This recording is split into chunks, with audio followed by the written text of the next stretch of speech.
مفتی طارق مسعود کے بیانات کے لیے مفتی صاحب کے آفیشیل چینل مفتی طارق مسعود اسپیچز کو سبسکرائب کریں۔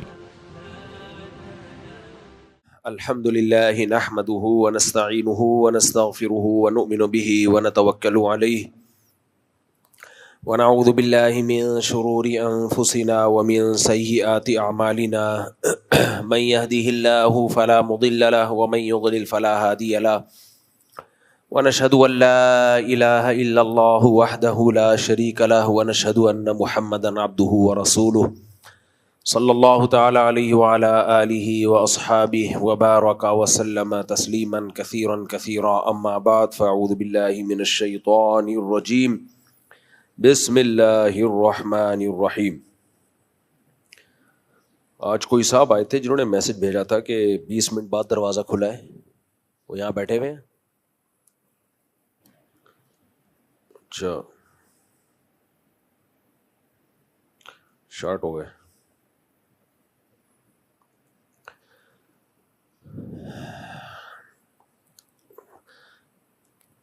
کوئی صاحب آئے تھے جو کہہ رہے تھے 20 منٹ تک میں گیٹ پہ کھڑا ہوا ہوں، دروازہ نہیں کوئی کھول رہا۔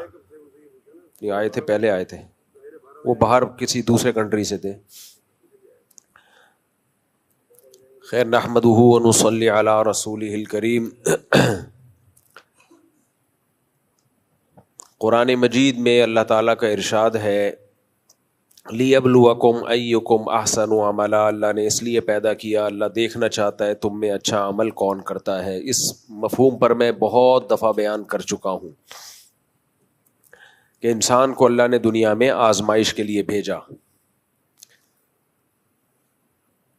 اسی کو تصوف کی اصطلاح میں کہا جاتا ہے اصلاح کرانا اپنی۔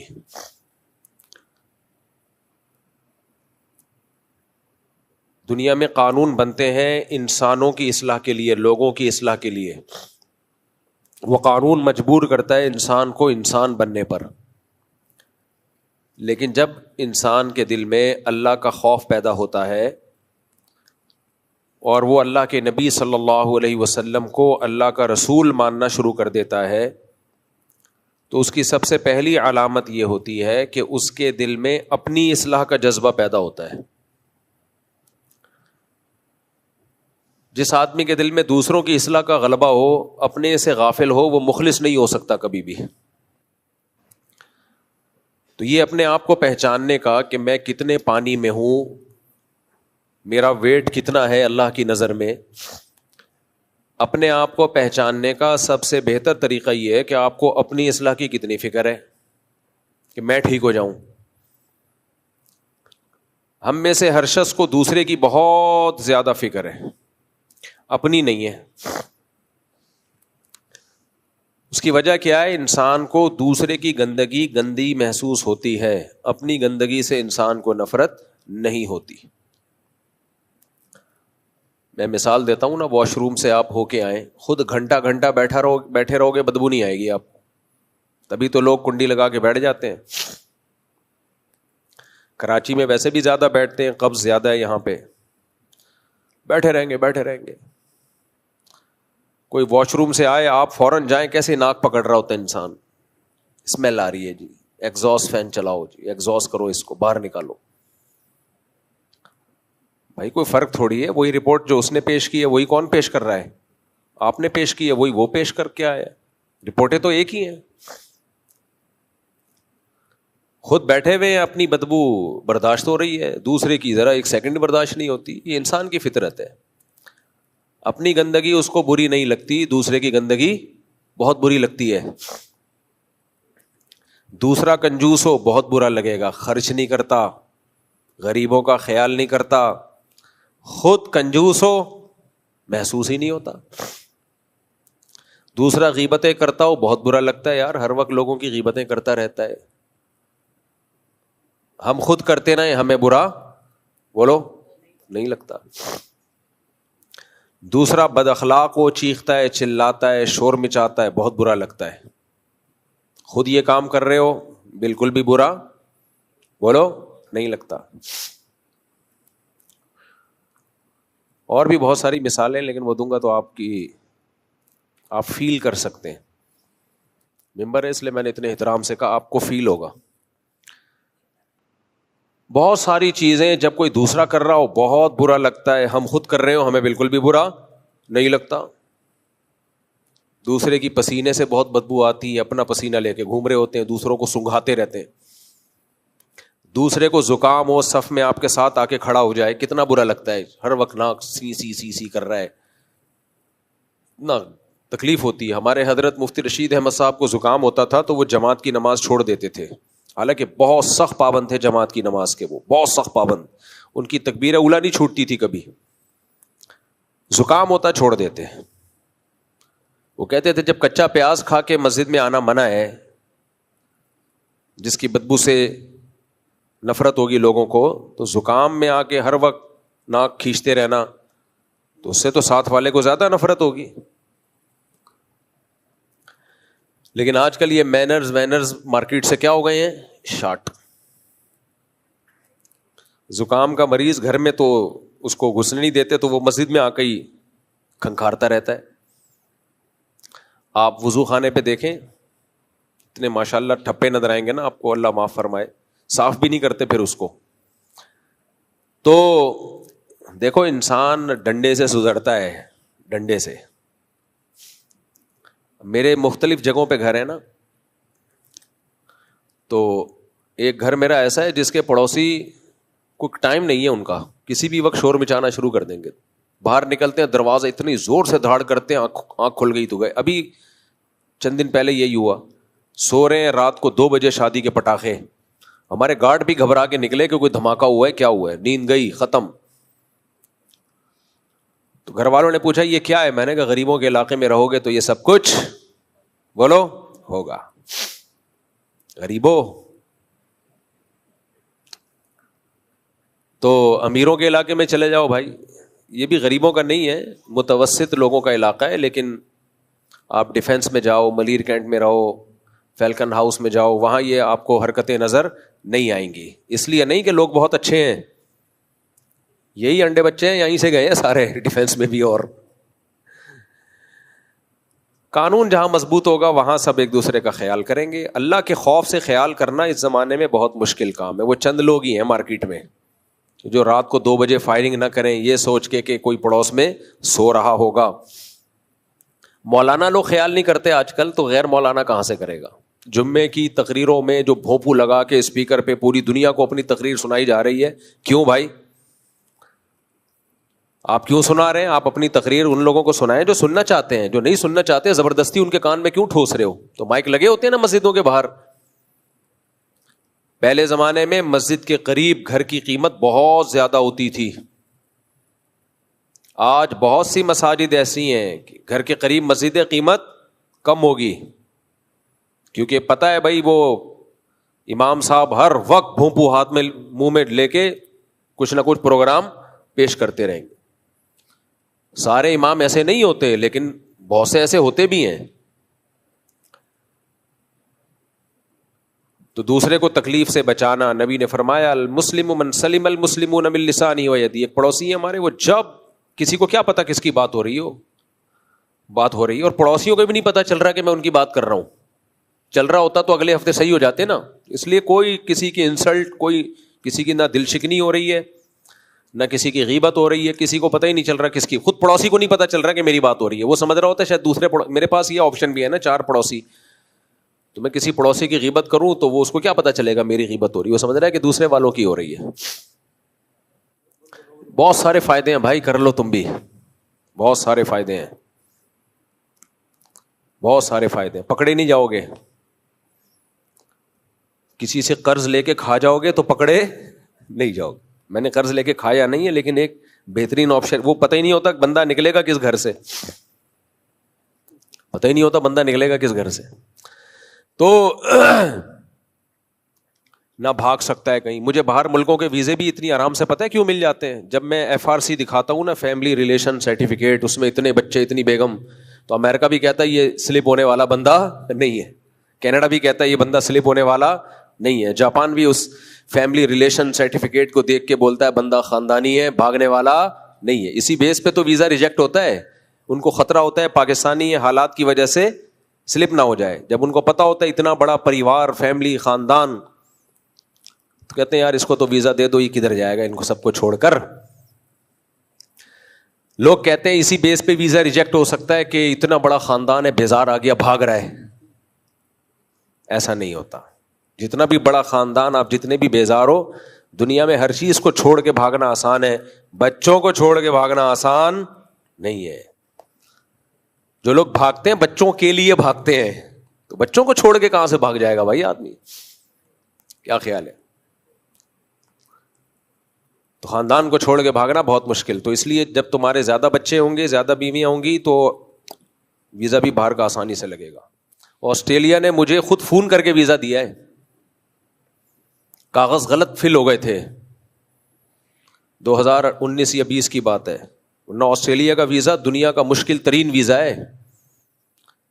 ڈاکومنٹیشن میں غلطی کر دی, ایمبیسی سے فون آیا کہ آپ کے ڈاکومنٹس غلط سبمٹ ہوئے ہیں, میچنگ نہیں ہے, آپ اس کو یوں کریکٹ کریں اور پھر دوبارہ سبمٹ کریں. سبحان اللہ.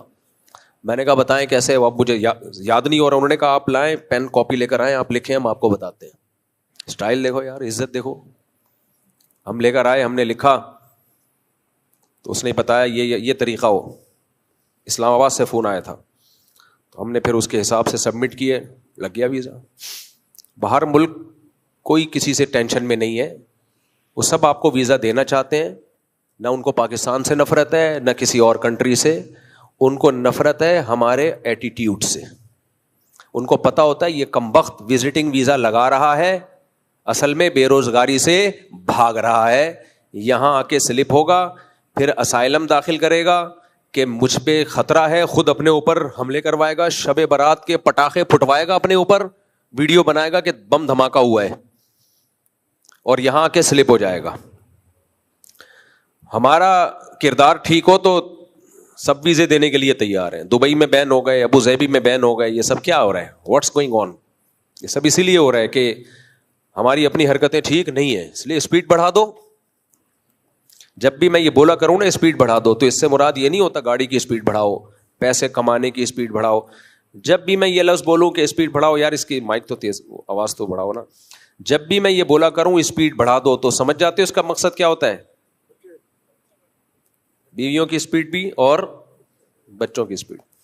باقی زیادہ بد دعائیں نہیں لینی خواتین کی. خواتین کہتی ہیں ہم لوگ فیملی کے ساتھ, آپ کا اچھا بھلا بیان چل رہا ہوتا ہے, اتنا ایمان تازہ ہوتا ہے, آپ شادی لا کے بیچ میں گزر سارا خراب کر دیتے ہو, مزہ سارا مزہ خراب کر دیتے ہو بیان کا. تو ان خواتین سے میں ایکسکیوز کرتا ہوں اپنے اصل ٹاپک کی طرف. اصل میں تو یہ اصل ٹاپک ہے, وہ ہیں, لیکن چلو اس کو ہم اصل کہہ کے اب دوسرے ٹاپک کی طرف آ جاتے ہیں. میں بہت ڈھیٹ ہوں, میں نے عزم کیا ہے میں سوسائٹی سے اس لعنت کو ختم کروں گا. دیر سے نکاح اور یہ جو تعدد زوجات, یہ سوسائٹی میں ختم ہو کے جو اس کے سائیڈ افیکٹ ہے نا, بیڑا غرق ہو رہا ہے, مردوں کا بھی عورتوں کا بھی. آج دیکھو ایک پوسٹ آئی ہے, ایک فنکارہ تھی, ڈراموں میں آیا کرتی تھی, سیاست ٹی وی نے یہ پوسٹ چلائی ہے. محترمہ کی ڈیتھ ہو گئی, لاش میں جو بدبو تھی نا اس سے پتا چلا کہ ڈیتھ ہو گئی ہے. لاش میں اسمیل سے, بدبو سے پتا چلا کہ انتقال ہو گیا ہے. یہ جتنی سیلیبریٹیز ہیں نا, ڈراموں فلموں میں آنے والے گلوکار, فنکار, اداکار, کامیڈین جو ہوتے ہیں, جوانی میں بہت انجوائے کرتے ہیں لائف کو, لیکن ذرا سا بڑھاپا شروع ہوا, ذرا سا, پبلک بھی چھوڑ دیتی ہے, خاندان بھی چھوڑ دیتا ہے, شوہر بھی چھوڑ دیتا ہے, بچے بھی چھوڑ دیتے ہیں. اور یہ وہاں ملکوں میں, مغربی دنیا میں تو کامن ہے. ماں کے موت کا پتہ چلا بدبو سے, یہ کامن ہے. ہمارے ہاں ماں مر جائے اور بچوں کو ایک ہفتے بعد پتہ چلے کہ امی کی ڈیتھ ہو گئی ہے, بدبو آ رہی ہے, تو لوگ سر اٹھا لیں گے آسمان پہ, یار تمہاری ماں مر گئی, تمہیں نہیں پتا چلا. لیکن وہاں سر نہیں اٹھایا جاتا, کامن ہے. میں نے بتایا تھا نا ابھی حج پہ ہمارے ایک دوست ملے, کہنے لگے وہاں ہماری کولیگ تھی, اس کے پاس فون آیا ماں کا کہ میں مرنے والی ہوں, آ جاؤ. نہیں گئی وہ. کہتے میں نے کہا کیوں نہیں جا رہی؟ ورکنگ ڈے ہے بھائی, چھٹی کا دن تھوڑی ہے. ماں مر گئی. سمجھ رہے کہ نہیں سمجھ رہے؟ یہ ہے ریلیشن, اخلاق, nice to meet you. English جب ہم سیکھتے ہیں تو سب سے پہلے ہمیں یہی سکھایا جاتا ہے, نائس ٹو میٹ یو. اس نے پہلے کہنا نائس ٹو میٹ یو, آپ نے جواب میں کہنا nice to meet you too. سمجھ رہے ہو؟ نہیں یار یہ سمجھ میں چھوڑو یار. تو وہ محترمہ ڈراموں میں آیا کرتی تھی, اللہ مغفرت فرمائے بیچاری کی, بہرحال مسلمان تھی. تو آخری وقت بہت ڈپریشن میں گزرا, تنہائی میں گزرا. میں لوگوں سے کہتا ہوں خدا کے لیے عبرت حاصل کرو, بچے پیدا بھی کرو, ان کو دین بھی سکھاؤ. ان لوگوں کے ایک آدھا پونے دو اس ٹائپ کے بچے ہوتے ہیں. یہ جوانی بہت جلدی ختم ہو جاتی ہے, زیادہ ٹائم نہیں لگتا اس کے ختم ہونے میں. 40 سال کے بعد دھڑام سے نیچے آنا شروع. ماہرین بولتے ہیں بڑھاپا آنے کو کے پروسیس کو سست کیا جا سکتا ہے, ختم بولو نہیں کیا جا سکتا. آپ بہت اچھی خوراکیں کھا لیں, آپ جم جائیں, ایکسرسائز کریں, تو کیا بوڑھے نہیں ہوں گے؟ ہیں بوڑھے پھر بھی ہوں گے, ہاں تھوڑا دیر سے بوڑھے ہو جائیں گے. اور جو صحت کا خیال نہیں کرتے وہ ذرا 40 میں ہی بڈھے لگنا شروع ہو جاتے ہیں. اچھا یہ بھی بتا دوں, جو بڈھا لگ رہا ہو ضروری نہیں کہ بوڑھا ہو. میں نے بہت سے ایسے دیکھے جو لگتے کچھ اور تھے, نکلے کچھ اور. لگتے تھے کہ بوڑھے ہیں, بڑھاپے میں انہوں نے شادی کی 80 سال میں, رپورٹ پازیٹیو آئی, 2 4 بچے ہو گئے ان کے. اور ایسے بھی بہت سے دیکھے لگتے تھے نکلے نہیں, بیلنس ہی نہیں. خیر پھر ہم دائیں بائیں چلے جاتے ہیں یار. تو اس لیے یہ جو خاندانی نظام پر میں اتنا چیختا رہتا ہوں, اسی لیے چیختا رہتا ہوں کہ ہمارے مسلمانوں میں بھی وہی کلچر آ رہا ہے. خاندانی نظام کی ایسی کی تیسی ہو رہی ہے.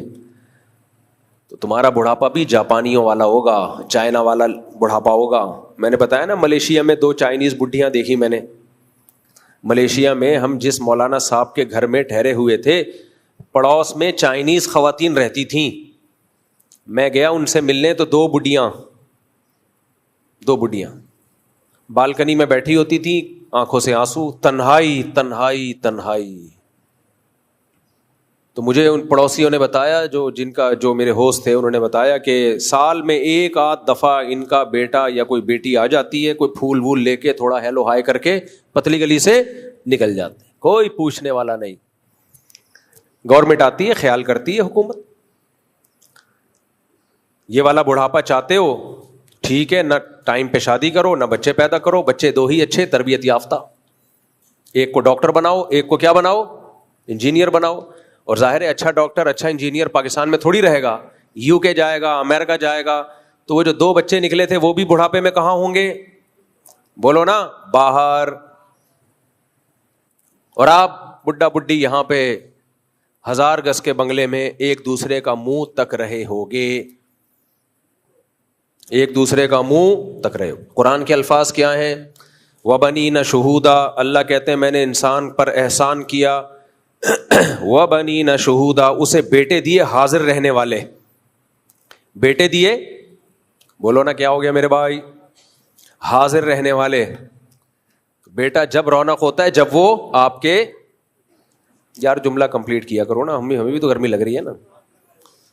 میرا مقصد بیان ہوتا ہی نہیں ہے, میرا مقصد تو آپ کو موٹیویٹ کرنا ہے.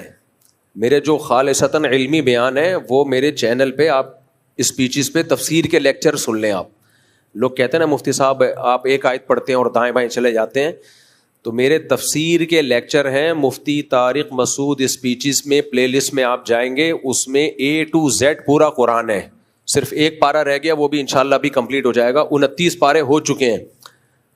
40 منٹ کے 560 یا 61-62 تقریباً لیکچرز ریکارڈ کیے میں نے. وہ خالصتاً قرآن کی ٹو دا پوائنٹ تفسیر ہے, سمجھتے ہو. اس میں میں کسی سے یہ نہیں کہتا کہ فل ان دا بلینکس یہاں یا نہ میں جواب دیں. وہ ٹو دا پوائنٹ قرآن کی تفسیر ہے,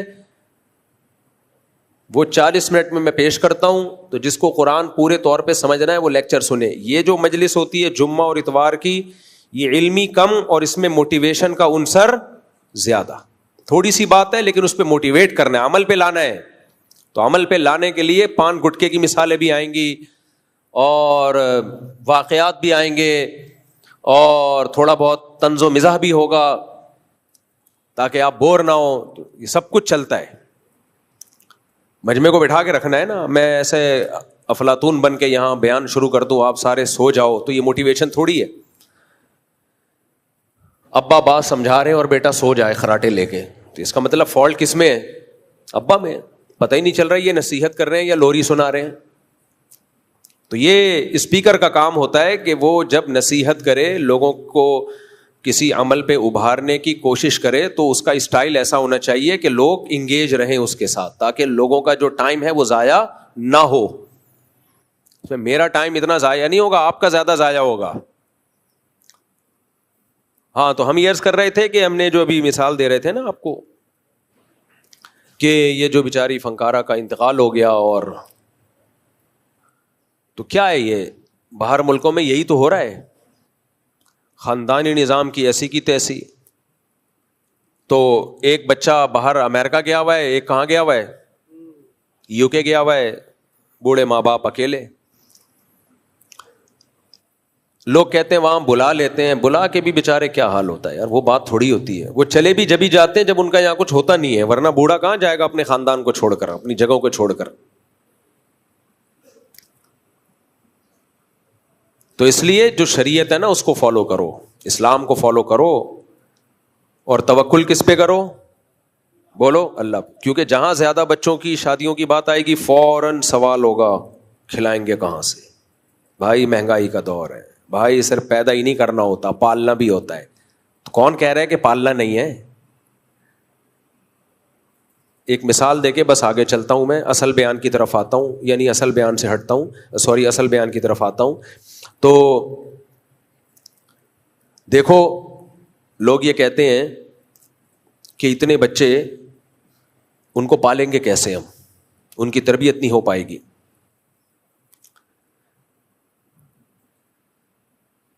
اللہ تعالیٰ نے نا قرآن مجید میں اولاد کو گفٹ کہا ہے. کیا کہا ہے؟ بولو گفٹ. یہب لمن یشاء اناسا ویہب لمن یشاء الذکور. جس کو چاہتا ہوں بیٹیاں گفٹ دیتا ہوں, جس کو چاہتا ہوں بیٹے گفٹ دیتا ہوں. او یزوجہم ذکرانا و اناسا. جس کو چاہتا ہوں دونوں گفٹ دے دیتا ہوں. مجھے ایک بات بتاؤ, آپ لوگ میرے پاس گفٹ لے کے آ رہے ہو, مثال وہی دینا جو اچھی ہو. میرے پاس گفٹ لے کے آ رہے ہو, ایک لفافے میں $1000, دوسرے میں $10,000, بلکہ مثال جب دینی ہے تو اچھی تو $1,000,000. کون سا دے رہے ہو؟ ایک لفافے میں ڈالر رکھنے کے لیے لفافے, خیر بہت سارے گفٹ لے کر آ رہے ہو. میں کہہ رہا ہوں بھائی میرے پاس تو کوئی پلاننگ ہی نہیں ہے ان پیسوں کو سنبھالنے کی. کوئی صاحب سوٹ لے کر آ گئے وائٹ, یہ لو بھائی. ایک صاحب شوز لے کر, ابے بھائی میرے پاس تو کوئی پلاننگ ہی نہیں ہے ان کو سنبھالنے کی, اس لیے میں نہیں لے رہا. دنیا میں ایسا کوئی دیکھا آپ نے؟ گفٹ میرے بھائی جتنا ہو لیا جاتا ہے, کیونکہ گفٹ ہے, پینلٹی نہیں ہے. ہاں لینے کے بعد پلاننگ کی جاتی ہے, یار اتنا پیسہ اکٹھا ہو گیا کیا کریں, کتنا صدقہ کرنا ہے, بحریہ ٹاؤن میں مزید کتنے پلاٹ لینے ہیں, گاڑی کون سی چینج کرنی ہے, یہ والی چھوڑ دو پرانا ماڈل ہو گیا نئی والی لے لیتے ہیں, مرغیاں دوبارہ مزید خرید لیں, شادیاں تو کر نہیں سکتے اب, یہ کر لیں وہ کر لیں, بچوں کو اور اچھے اسکول میں ڈال دیں وغیرہ وغیرہ. کیونکہ کھپانے کے لیے بہت جگہ میرے بھائی. کبھی دنیا میں کوئی ایسا بے وقوف نہیں ہوگا جس کو آپ نے گفٹ دیا اور کہ یار رکھنے کی جگہ نہیں ہے, وہ کہے گا لے آ بھائی جگہ بنا لوں گا, میں صدقہ کر دوں گا یار. یہ دنیا میں انگریزوں نے ہمیں ڈال دیا حماقت پہ. انہوں نے بولا اولاد گفٹ نہیں ہے بلکہ بوجھ ہے. یقیناً ہے, گوروں کے لیے ہے بوجھ, انگریزوں کے لیے اولاد بوجھ ہے, کیونکہ ان کے ہاں بچے ماں باپ کو نہیں پالتے, تبھی تو وہ کتے پالتے ہیں, کتے پالتے ہیں وہ, ان کے ہاں بوجھ ہے. کو پتا ہے ہمارے کسی کام کی نہیں ہے. اولاد کے رائٹس ماں باپ کے رائٹس سے زیادہ ہیں. پتا ہے مرے ہوئے ہوں گے, پتہ نہیں جنازے میں بھی آئے گا کہ نہیں آئے گا, کچھ آتے بھی ہیں, ایسا نہیں ہے. تو بھائی وہ توحید پرست تھوڑی ہیں, وہ کلمہ گو تھوڑی, ہم کلمہ گو ہیں. تو گفٹ لینے میں پلاننگ نہیں کی جاتی ہے, لینے کے بعد پلاننگ کی جاتی ہے. تو اولاد جب اللہ کی طرف سے گفٹ ہے, آنے دو. پھر کیا ہے بھائی؟ اور یار دیکھو gift, there are 2 types of gift. ایک گفٹ ہوتا ہے میں آپ کو دوں, لوگ کہتے ہیں میرے باپ کا گفٹ ہے سنبھال کے رکھوں گا, میرے پیر و مرشد کا تحفہ ہے سنبھال کے رکھوں گا. کیا خیال ہے؟ وہ تو سنبھال کے رکھا جاتا ہے. حضرت مفتی تقی عثمانی صاحب دامت برکاتہم کو کسی ان کے پٹھان شاگرد نے 10 روپے گفٹ میں دیے, بہت غریب تھا. حضرت نے اس کو پلاسٹک کوٹنگ کرا کے رکھ لیا. یار ایک غریب آدمی نے گفٹ دیا ہے کتنی محبت سے, وہ 10 روپے ان کے لیے کیا حیثیت اس کی, لیکن انہوں نے کیا کیا, فرمایا کہ میں نے اس کو رکھ لیا, اتنی محبت سے دیا. تو گفٹ کی قدر جب کی جاتی ہے, دینے والا جب آپ کی نظر میں اس کی قدر ہو.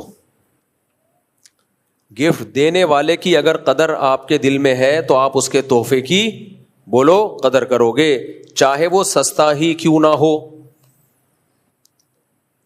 دیکھو بقرعید میں ہم گوشت کیوں کھاتے ہیں؟ بقرعید میں اللہ نے 4 دن روزے رکھنا حرام کر دیا کہ نہیں کر دیا؟ کیا خیال ہے بھائی صاحب؟ کیوں؟ اللہ کہتے ہیں میں تمہیں گفٹ میں گوشت دے رہا ہوں, یہ جانور تم نے کاٹا کس کے لیے؟ بولو اللہ کے لیے, میرے حوالے کر دیا, میں اس کا مالک. اب میں نے تمہیں کہا کھاؤ, میری طرف سے کیا ہے؟ دعوت. تو کیا مطلب یہ عام دنوں میں جو ہم بکرے کھاتے ہیں یہ اللہ کے علاوہ کوئی اور کھلاتا ہے ہمیں؟ ہیں آپ لوگ بولتے ہی نہیں ہو یار, مزہ ہی نہیں آ رہا. عام دنوں میں ہم جو بکرے کھاتے ہیں یہ کیا جاپان کے سائنسدانوں نے پیدا کیے ہیں؟ یہ بھی تو اللہ نے پیدا کیے ہیں. لیکن اللہ نے کہا روزہ رکھو زیادہ بہتر ہے, شام کو افطاری میں کھا لینا, دن میں کیا رکھو؟ روزہ. لیکن بقرعید میں اللہ نے 4 دن 3 دن قربانی کے, چوتھا دن بھی روزے کو حرام کر دیا. کیوں حرام کر دیا؟ اس کو اسپیشلی اللہ اپنا گفٹ کہتا ہے کہ بقرعید کا گوشت یہ میری طرف سے تحفہ ہے, گفٹ ہے, میری طرف سے ضیافت ہے. تبھی صحیح حدیث میں آتا ہے ایام اکل و شربن, کھانے پینے کے ایام ہیں یہ. اسلام میں صرف 4 دن ہی ہے کھانے پینے کے, باقی سارے روزے کے ہیں. ایک 5 دن, ایک عید کا اور ایک 4 دن بقرعید کے, جن میں 3 قربانی کے, ایک ایام تشریق. 5 دن ہی ہے اسلام میں کھانے پینے کے, باقی سارا سال کم کھاؤ گے ثواب ملے گا, روزہ رکھو گے ثواب ملے گا. تو یہ کیوں اللہ نے بقرعید میں حرام کر دیا؟ اللہ نے کہا یہ میری طرف سے ضیافت ہے. اب گوشت تو ہم پورا سال کھاتے ہیں, لیکن اس گوشت کی نسبت کدھر کو ہو گئی؟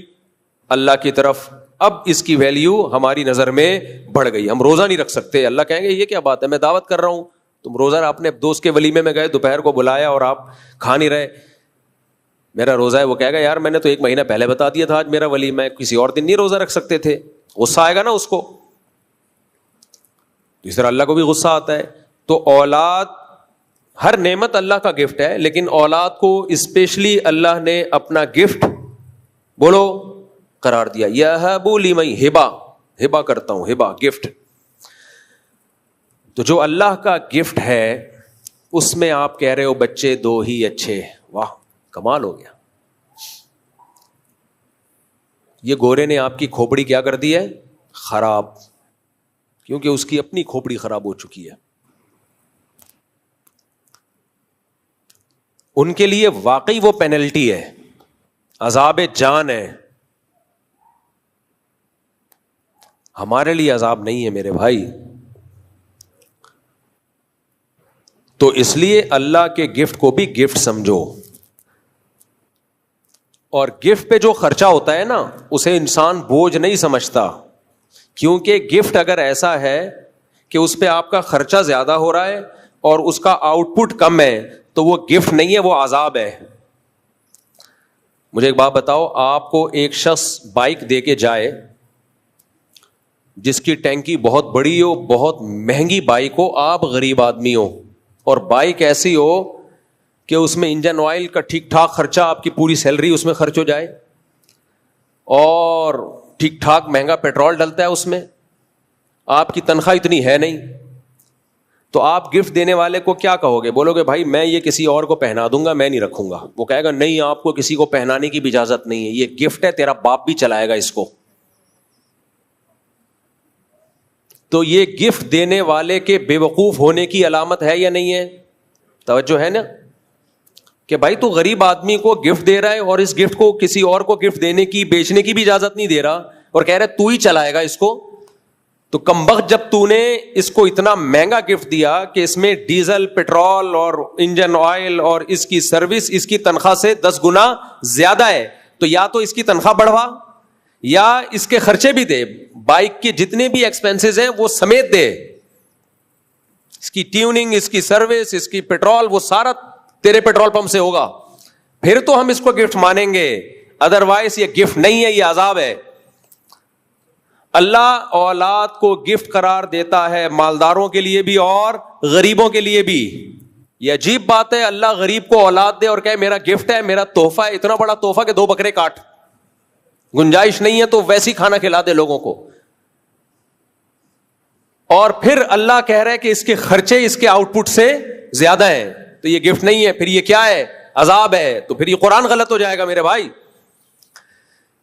پھر تو قرآن غلط ہو جائے گا, معاذ اللہ, اللہ غلط ہو جائے گا. اللہ کہے گا اللہ تو غریب کو بچہ دے رہا ہے لیکن مہنگائی کے دور میں دے رہا ہے تو اس کو, اور پھر اس غریب کا اتنا خرچہ کرا رہے اس بچے کے اوپر اور اس کا آؤٹ پٹ کچھ بھی نہیں ہے, اس کے ایکسپینسز اس کی انکم سے زیادہ ہیں, تو پھر یہ یا تو گفٹ نہیں ہے, یہ عذاب جان ہے, یا تیرا مطلب پھر کچھ اور ہے. تو اللہ کہے گا میرا مطلب کچھ اور نہیں ہے, میرا مطلب گفٹ کا گفٹ ہی ہوتا ہے, تحفے کا تحفہ ہی ہوتا ہے. لیکن اس کے ایکسپینسز جب عذاب جان بنتے, جب میں ایکسپینسز کی ذمہ داری لیے بغیر یہ گفٹ دیتا, میں یہ گاڑی اور بائک اس کو دے رہا ہوں, یہ کمپنی دے رہی ہے, اس کا سارا خرچہ کس کے ذمہ ہے؟ کمپنی کے ذمہ ہے. اس لیے اللہ نے کہا نحن نرزقکم وإیاہم, اولاد مت قتل کرو, نہ روکو, اس لیے کہ ہم بھی اس کو روزی دیں گے, اس کو بھی دیں گے اور تمہیں بھی دیں گے. سمجھ میں نہیں آ رہی بات؟ کسی لبرل سیکولر کی سمجھ میں نہ آئے تو سمجھ میں آتا ہے, جمعہ پڑھنے آتے ہو پھر بھی سمجھ میں نہیں آتا تو پھر اپنی عقل کا علاج کراؤ, کیونکہ جمعہ کیوں پڑھنے آئے ہو؟ پیسے ملتے ہیں یہاں پہ, کیا ملتا ہے بھائی یہاں پہ؟ پسینے کے علاوہ فی الحال کچھ بھی نہیں ملتا. اس لیے آتے ہو, اللہ نے بولا ہے بھائی, جب اللہ کی بات پہ بغیر دیکھے ایمان لا رہے ہو اور جمعہ پڑھنے آ رہے ہو, تو جس اللہ نے جمعے کو فرض قرار دیا ہے اسی اللہ نے بولا ہے کہ رزق کی تنگی سے اولاد کو مت روکو. تو وہاں اللہ کی بات سمجھ میں کیوں نہیں آ رہی؟ یہ ہو سکتا ہے اللہ وہاں غلط بول رہا ہو, یہاں ٹھیک بول رہا ہو, یا تو میرے بھائی اللہ معاذ اللہ نقل کفر نباشت غلط بول رہا ہے, تو پھر ہر جگہ غلط بول رہا ہے وہ, پھر جمعہ بھی چھوڑ دو آپ. سیکولر لبرل لوگ, ایتھیس لوگ, وہ جمعہ نہیں پڑھتے, وہ کچھ بھی نہیں کرتے, نہ مندر جاتے ہیں, نہ چرچ جاتے ہیں, نہ جمعہ پڑھتے ہیں, نہ عبادت کرتے ہیں, وہ کہتے ہیں اللہ ہے ہی نہیں. وہ ایک طرف کو ہو گئے ہیں. ہم عجیب ہیں یار, اللہ کو بھی مان رہے ہیں اور ہر چیز پھر ہم نے اسباب پہ ڈالی ہوئی ہے. اسباب اختیار کرنا فرض ہے, لیکن جب شریعت کے مقابلے میں آئیں گے, اللہ رسول کے مقابلے میں آئیں گے, تو بھائی پھر کون ہے؟ اللہ پہلے ہے, پھر اللہ پہلے ہے بھائی صاحب. اس لیے اس پر امت کا اجماع ہے کہ غربت کے خوف سے آپ نسل نہیں روک سکتے کہ کھلاؤں گا کہاں سے. نا نا نا نا نا, یہ سیکولر لبرل لوگ یہ کام کر سکتے ہیں, مسلم کو یہ سوچنے کی اجازت بولو نہیں ہے. تو لوگ جلتے, ہر جس کی دماغ میں منفیت ہو نا, پازیٹیوٹی نہ ہو, وہ ہر چیز کو الٹا لے کے جائے گا. میں خود بھگتا ہوا ہوں یہ. میرے دوست یہاں بیٹھے ہوئے ہیں, میری کیا حالت تھی, بچوں میں بچے پیدا کیے جا رہا تھا, لوگوں نے کہا تم اپنی انکم تو دیکھو مفتی صاحب, کھلانے والا اللہ ہے. اب جب اللہ کھلا رہا ہے تو ابے ان مولویوں کے پاس چندے کا پیسہ آ رہا ہے, خدا کی قسم نہیں آ رہا, 1 روپے حرام ہے مجھ پہ چندے کا. میں روزانہ میرے گھر والوں سے پوچھو, بیٹھ کے کیلکولیشن ہی کرتا رہتا ہوں کہ زکوٰۃ کی رقم میری رقم میں مکس نہ ہو جائے, یہ فلاں کل کتنی بڑی رقموں کا حساب لکھ کے روزانہ وصیت اپڈیٹ کرتا ہوں. روزانہ ڈیلی کہ میں مر گیا تو لاکر سے پیسے نکلے تو فلاں فلاں کے ہیں, یہ میرے اس میں اتنے, باقی فلاں کے ہیں, 1 روپے مکس نہ ہو جائے. اس پہ کئی گواہ ہیں میرے پاس, اور اکیلا نہیں چھوڑا ہوا, 3 4 بندوں کو کے پاس وہ سسٹم ہے, نظام ہے, وصیت کی بھی ہے کہ ایک آدمی کے ہاتھ میں نہیں آئے گا. لیکن جب منفی سوچو تو پھر مثبت سوچو تو آپ بولو گے یار مفتی طارق مسعود بولتا تھا نکاح بھی کرو, اولاد بھی پیدا کرو, کھلانے والا کون ہے؟ اللہ. اور اس نے اللہ پہ توکل کیا, عمل کیا, سارے ماشاءاللہ بچے فٹ فاٹ زندہ, میں بھی زندہ.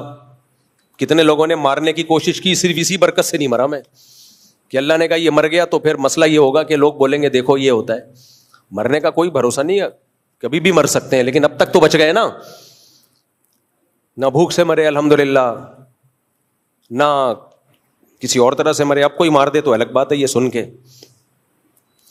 تو اور اپنے ساتھ کے بھی ہم نے لوگوں کو دیکھا, بچے بھی ہو رہے ہیں, شادیاں بھی. اب ہمارے جو دوست ہیں جن کا میں اکثر نام لیتا رہتا ہوں, بیچارے کی محدود آمدن ہے, بچے بھی پیدا ہو گئے, بڑے بھی ہو گئے, بچوں کی شادیاں بھی کرتی ہیں, ان کے بھی بچے ہو گئے, اور بیچارہ پیسے والا سوچتا رہے گا ایکچولی ابھی آمدن اتنی ہے تو ایکچولی اس میں اتنے ہو سکتے ہیں, ایکچولی وہ ایکچولی کرتے کرتے بڈھا 1000 گز کا بنگلہ, پھر وہ کہے گا اب ایکچولی کا ٹائم نکل گیا. تو توکل پیدا کرو, اللہ چہروں پہ رونق لے کر آئے گا. ہر وقت یہ جو منہ خراب ہے نا ہمارا, اچھا یہ نیگیٹو سوچ دونوں طرف سے, اس طرح سے بھی ایک اور طرح سے.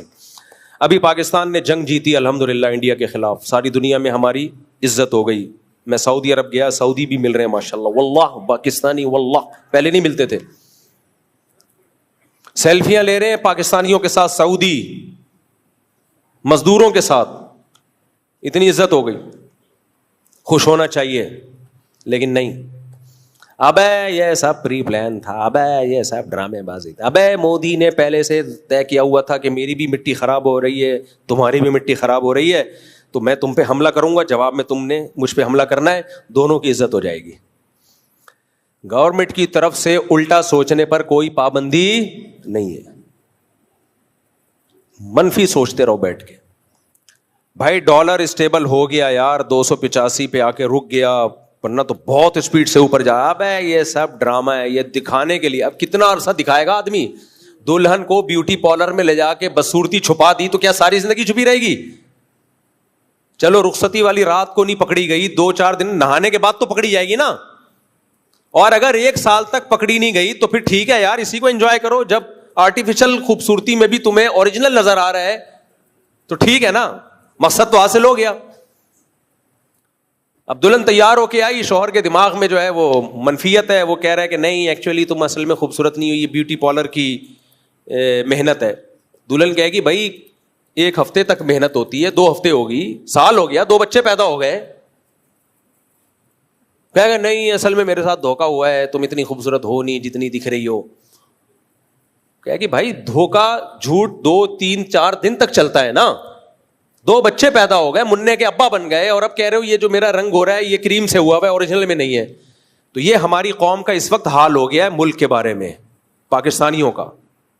ملک کے خلاف اتنی نیگیٹیوٹی ہے کہ بے شمار پازیٹو چیزیں سامنے آ رہی ہیں, مگر میں نہ مانوں.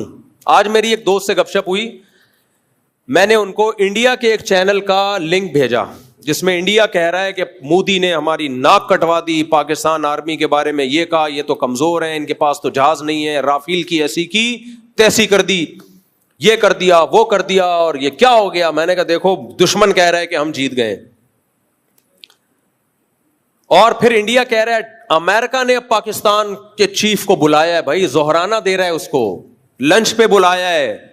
یعنی ہمیں پوچھ نہیں رہے, اب پوچھ کس کو رہے ہیں؟ پاکستان کو پوچھ رہے ہیں, آرمی چیف کو بلا رہے ہیں. یہ انڈیا غم سے, جو ان کا چینل ہے نا مودی,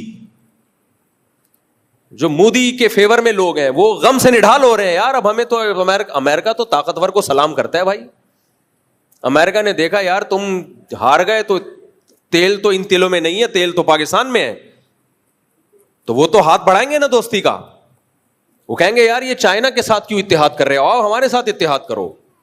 اب اس اتحاد کے نتائج کیا سامنے آئیں گے فائدہ ہوگا یا نقصان ہوگا یہ تو ایک الگ بحث ہے, یہ تو فیوچر میں پتہ چلے گا, اللہ کرے فائدہ ہو نقصان نہ ہو. نقصان بھی ہو سکتا ہے, کچھ بھی ہو سکتا ہے, لیکن اتنی بات تو پازیٹو ہے نا کہ بھائی پہلے تو وہ آپ کو اتنا پروٹوکول بولو نہیں دے رہے تھے, اس نے بھی دیکھ لیا بھائی صاحب دوستی کا ہاتھ بڑھاؤ, اب آپ کو عزت ملی ہے, اس پہ بھی لوگ کہہ رہے ہیں نہیں یہ تو پہلے سے ملی بھگت تھی دونوں کی, ملی بھگت تھی دونوں کی, یہ تو پہلے سے پلان تھا کہ ہم یوں کرنا پھر یوں کرنا پھر یوں کرنا پھر یہ کرنا وغیرہ وغیرہ بناتے رہو, اور معلومات 1.5 انچ کی بھی نہیں ہے بالکل. وہ جو میم بنائی ہے نا کسی نے, ہمارے تبصروں کی حالت کیا ہے, جو ہم تبصرے کرتے ہیں بیٹھ کے, شارٹ کلپس آتے ہیں نا, میں نہیں دیکھتا, کبھی کبھار دیکھتا ہوں, لیکن جب دیکھتا ہوں تو پھر خاندانی چیزیں دیکھتا ہوں. وہ ایک شارٹ کلپ آتے ہیں, اس میں وہ لڑکے لال رنگ کا ماس منہ پہ چڑھا کے آتے ہیں, ایک ہی لڑکا ہے میرا خیال ہے, بہت سارے کردار کر رہا ہوتا ہے, آنکھیں خالی کھلی ہوئی ہوتی ہیں, کوئی بحیائی نہیں ہے اس میں. تو اس نے بتایا کہ جیسے انڈا موڑ کے ہوٹل پہ نہیں لوگ لڑکے بیٹھے ہوئے ہوتے ہیں, لونڈے لپاڑے بیٹھے ہوئے ہیں, باتیں کیا ہو رہی ہیں, ایک کہہ رہا ہے یار بزنس شروع کرتے ہیں, دوسرا کہتا ہے دیکھ بھائی اگر بزنس کرنا ہے 50 لاکھ سے کم میں نہیں ہوگا, مذاق, اگر خاندانی بزنس کرنا ہے تو 50 سے کم میں نہیں. دوسرا نے کہا 50 کرنا ہے تو پھر 1 کروڑ سے شروع کرو. اتنے میں وہ چائے والا آیا, پوچھتا ہاں بھائی کتنی چائے, کہتے ہیں 3 چائے. پھر خیال آیا 3 چائے کے پیسے تو ہیں نہیں, ایسا کر 2 لیا, ہم دونوں ایک ہی میں آدھی آدھی کر لیں گے. اس نے کہا اچھا ٹھیک ہے. پھر باتیں شروع, کہتا ہے یار 1 کروڑ, کہتا ہے ٹھیک ہے 1 کروڑ میں دوں گا. کہہ رہے پھر جب تینوں اگر پارٹنرشپ کر رہے ہیں تو 3 کروڑ تو ہونے چاہیے. مزہ جب ہی آئے گا جب کم سے کم کس میں ہو, 3 کروڑ میں. پھر وہ آیا پراٹھا, اب مجھے پورے الفاظ یاد نہیں ہے نا ان کے, جتنا مجھے یاد رہ گیا اپنے الفاظ میں بیان کروں. میسج دیا بڑا خاندانی میسج, پراٹھا, وہ کون سا پراٹھا, آج کل ایک اور پراٹھا آ رہا ہے نا چیز کا پراٹھا. تو انہوں نے کہا یار وہ رہنے دے, سادہ پراٹھا لے آ. کیوں بھائی, ابے پیسے نہیں ہیں.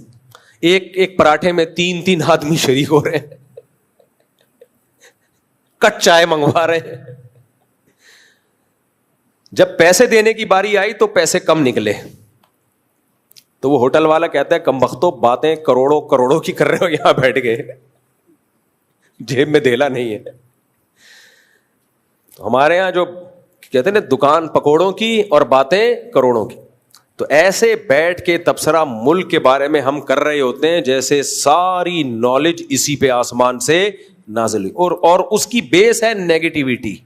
ہر وہ خبر جو ملک کے فیور میں جا رہی ہے اس کو جھٹلاؤ, ہر وہ خبر جو کنٹری کے اگینسٹ ہے اس کی تصدیق کرو کہ یہ ٹھیک ہے. آپ 100 دفعہ اختلاف کرو اسٹیبلشمنٹ سے بھی, سیاسی لیڈروں سے بھی, یہ زندہ ہونے کی علامت ہے. زندہ قومیں غلام نہیں ہوتی, کھل کے اظہار رائے کی آزادی ہوتی ہے. کوئی کسی سیاسی جماعت کو پسند کرتا ہے, کوئی کسی سیاسی جماعت کو پسند کرتا ہے, یہ ہمیشہ زندہ ملکوں میں ہوتا ہے, یہ زندہ قوموں میں ہوتا ہے. لیکن ایک جگہ آ کے سب کو زبان کنٹرول میں رکھنی پڑتی ہے, وہ کیا ہے, کنٹری. ملک پہ سمجھوتا نہیں ہوتا. کسی سیاسی لیڈر کی محبت یا نفرت میں, چاہے وہ نواز شریف ہو, چاہے وہ عمران خان ہو, چاہے وہ زرداری ہو, چاہے وہ بلاول بھٹو ہو, چاہے وہ مریم نواز ہو, بھائی کسی کے عشق میں بھی پاگل نہیں ہونا, کسی کی نفرت میں بھی پاگل نہیں ہونا ہے. کنٹری کے تھوڑی خلاف ہوں گے ہم. تو یہ نیگیٹیوٹی ہے ہمارے یہاں. تو اب امریکہ نے بلا لیا ہمارے آرمی چیف کو, ورنہ کہاں لفٹ کرا رہا تھا, وہ زہرانہ بھی دے دیا اور تعریفوں کے پول باندھ دیے. ہمیں پتہ ہے یہ سب مکھن ہے, مکھن ہے. ہم کون سا کہہ رہے ہیں اخلاص سے ہو رہا ہے سب کچھ, لیکن مکھن بھی وہیں لگایا جاتا ہے جہاں سامنے بریڈ تو ہو, پاور ہو. بھوسی ٹکڑوں پہ تھوڑی کوئی مکھن لگاتا ہے. تو ان کو اندازہ ہو گیا بھائی اتنا ہلکے نہیں ہے جتنا ہم سمجھ رہے تھے. اور میں پاکستان کی بار بار مثال دیتا ہوں کہ پاکستان کو خلافت راشدہ پر قیاس مت کرو, پاکستان کو کمپیئر کرو دوسرے اسلامی ملکوں سے. پاکستان کو کمپیئر کرو کس سے, بولو. دیکھو آپ نے اپنی بیوی کی شکایتیں لا کے شروع کر دی, مفتی صاحب میری بیوی ایک وقت کا فاقہ برداشت نہیں کرتی.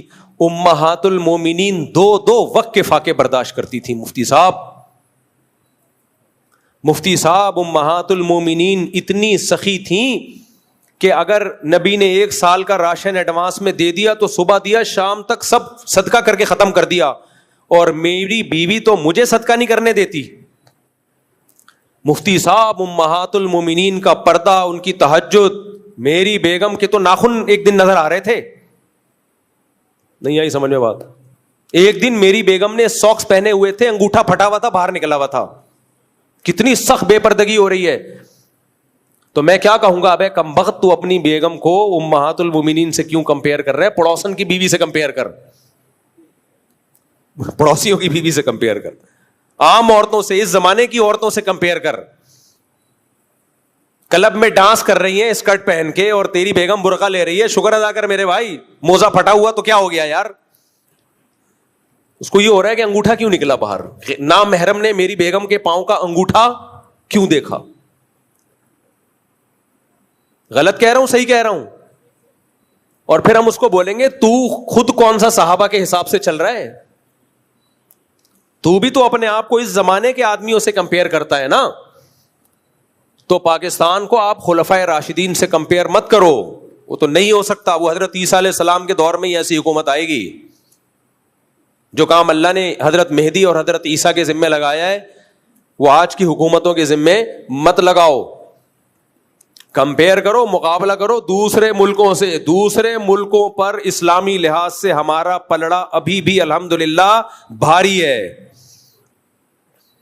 یہاں ہم عدالتی خلا کے خلاف بولتے ہیں کہ غیر شرعی ہے. کسی اور کنٹری میں غیر شرعی خلا ہو, ایک لفظ نہیں بول سکتے ہم. بہت سارے اسلامی ملک ہیں جن میں یہی عدالتی خلا نافذ ہے جو ہمارے کنٹری میں ہے. وہاں جا کے ہم اس خلا کے خلاف آواز بولو نہیں اٹھا سکتے. یہاں بول تو سکتے غیر شرعی ہے, ہاں وہ غیر شرعی شرعی کیوں نہیں بن رہا؟ اس میں حکومت کا جتنا قصور ہے اتنا ہی اس سے زیادہ مذہبی لوگوں کا بھی قصور ہے. کر ہی نہیں رہے. یہ بہت آرام سے ہو سکتا ہے. وفاقی شرعی عدالت میں کیس ہو, مضبوط طریقے سے کیس ہو, اسلامی نظریاتی کونسل آواز اٹھائے تو یہ چینج ہو سکتا ہے. آواز ہی نہیں اٹھا رہی. نہ سیاسی جماعتیں آواز اٹھا رہی ہیں جو مذہبی ہیں, تو اکیلا آدمی کیا کرے گا بھائی؟ بہت سارے غیر شرعی قوانین بہت آرام سے پاکستان میں شرعی ہو سکتے ہیں, لیکن جو لوگ یہ کام کر سکتے ہیں وہ کرنا چاہتے ہی نہیں ہیں. وہ صرف دھرنے دینا, کنٹینر لا کے روڈوں پہ رکھ دینا, شور شرابہ کرنا, یہ کرتے ہیں. وہ سے ووٹ ملتا ہے, عزت ہوتی ہے تمیز سے کام کرنے میں, بلکہ تمیز سے کام کرنے میں بعض دفعہ کام آپ کرتے ہیں, نام کسی اور کا آ جاتا ہے. یہ بھی ہمیں تجربہ ہے. پاکستان میں حلال حرام کی امپورٹ ایکسپورٹ پہ پابندی کا قانون پاس ہونا تھا ایک دفعہ. تو جن لوگوں کو کہا گیا آپ کرواؤ, انہوں نے کیا نہیں. پھر کچھ اور لوگ بیچ میں آئے, انہوں نے یہ قانون پاس کروا دیا. پاس انہوں نے کروایا, کریڈٹ کوئی اور لے گیا.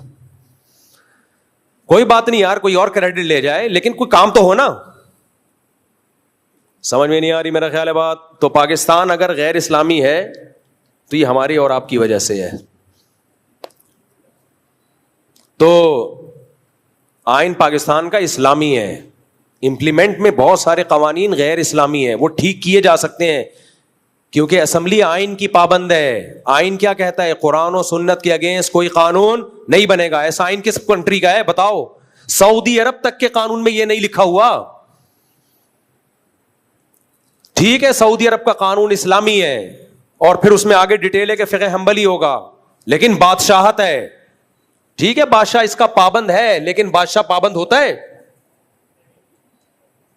بادشاہ اگر کوئی قانون چینج کر دے کوئی آواز اٹھا سکتا ہے؟ یہاں تو آواز اٹھائی جا سکتی ہے, اٹھا رہے ہیں نا. عدالتی خلا میں کتنی آواز اٹھا رہے ہیں ہم. اور بہت ساری 18 سال والے قانون پہ آواز نہیں اٹھائی ہم نے, کھل کے بولے کہ یہ غیر شرعی ہے. آپ اپنی بچی کی شادی 18 سال سے پہلے بھی بولو کر سکتے ہو اگر بچی کا فائدہ ہے. بچی کا فائدہ نہیں ہے, اس پہ ظلم کا خطرہ ہے, پھر جائز نہیں ہے. اور یہ جو 18 سال سے کم عمر لڑکی کی شادی کو منع کیا جا رہا ہے, اس میں بچیوں کے حقوق کے خلاف ہے. یہ کیونکہ بعض دفعہ 16 سال میں بچی کو کسی سے عشق ہو جاتا ہے, لڑکے کو بھی عشق ہو جاتا ہے, آپ ان کو شادی سے روک رہے ہو, تو یہ بچوں کے حقوق کی حق تلفی ہو رہی ہے کہ نہیں ہو رہی ہے؟ اس کا رائٹ ہے بھائی, 16 سال کی بچی کا بھی رائٹ ہے. لیبل لگا دیا کہ بچوں کے حقوق ہیں کہ 18 سال سے پہلے شادی نہیں کر سکتے. بھائی یہ تو حقوق چھین رہے ہو آپ ان سے, حقوق دے تھوڑی رہے ہو. ظلم جب ہوتا جب آپ کہتے 18 سال سے پہلے بچی کی شادی لازمی کرنی پڑے گی آپ کو, پھر ظلم ہوتا. کہ وہ نہیں کرنا چاہ رہی, آپ زبردستی تھوپ رہے ہو, وہ کرنا چاہ رہی ہے, قانون روک رہا ہے, تو یہ ظلم ہے اس بچی کے اوپر.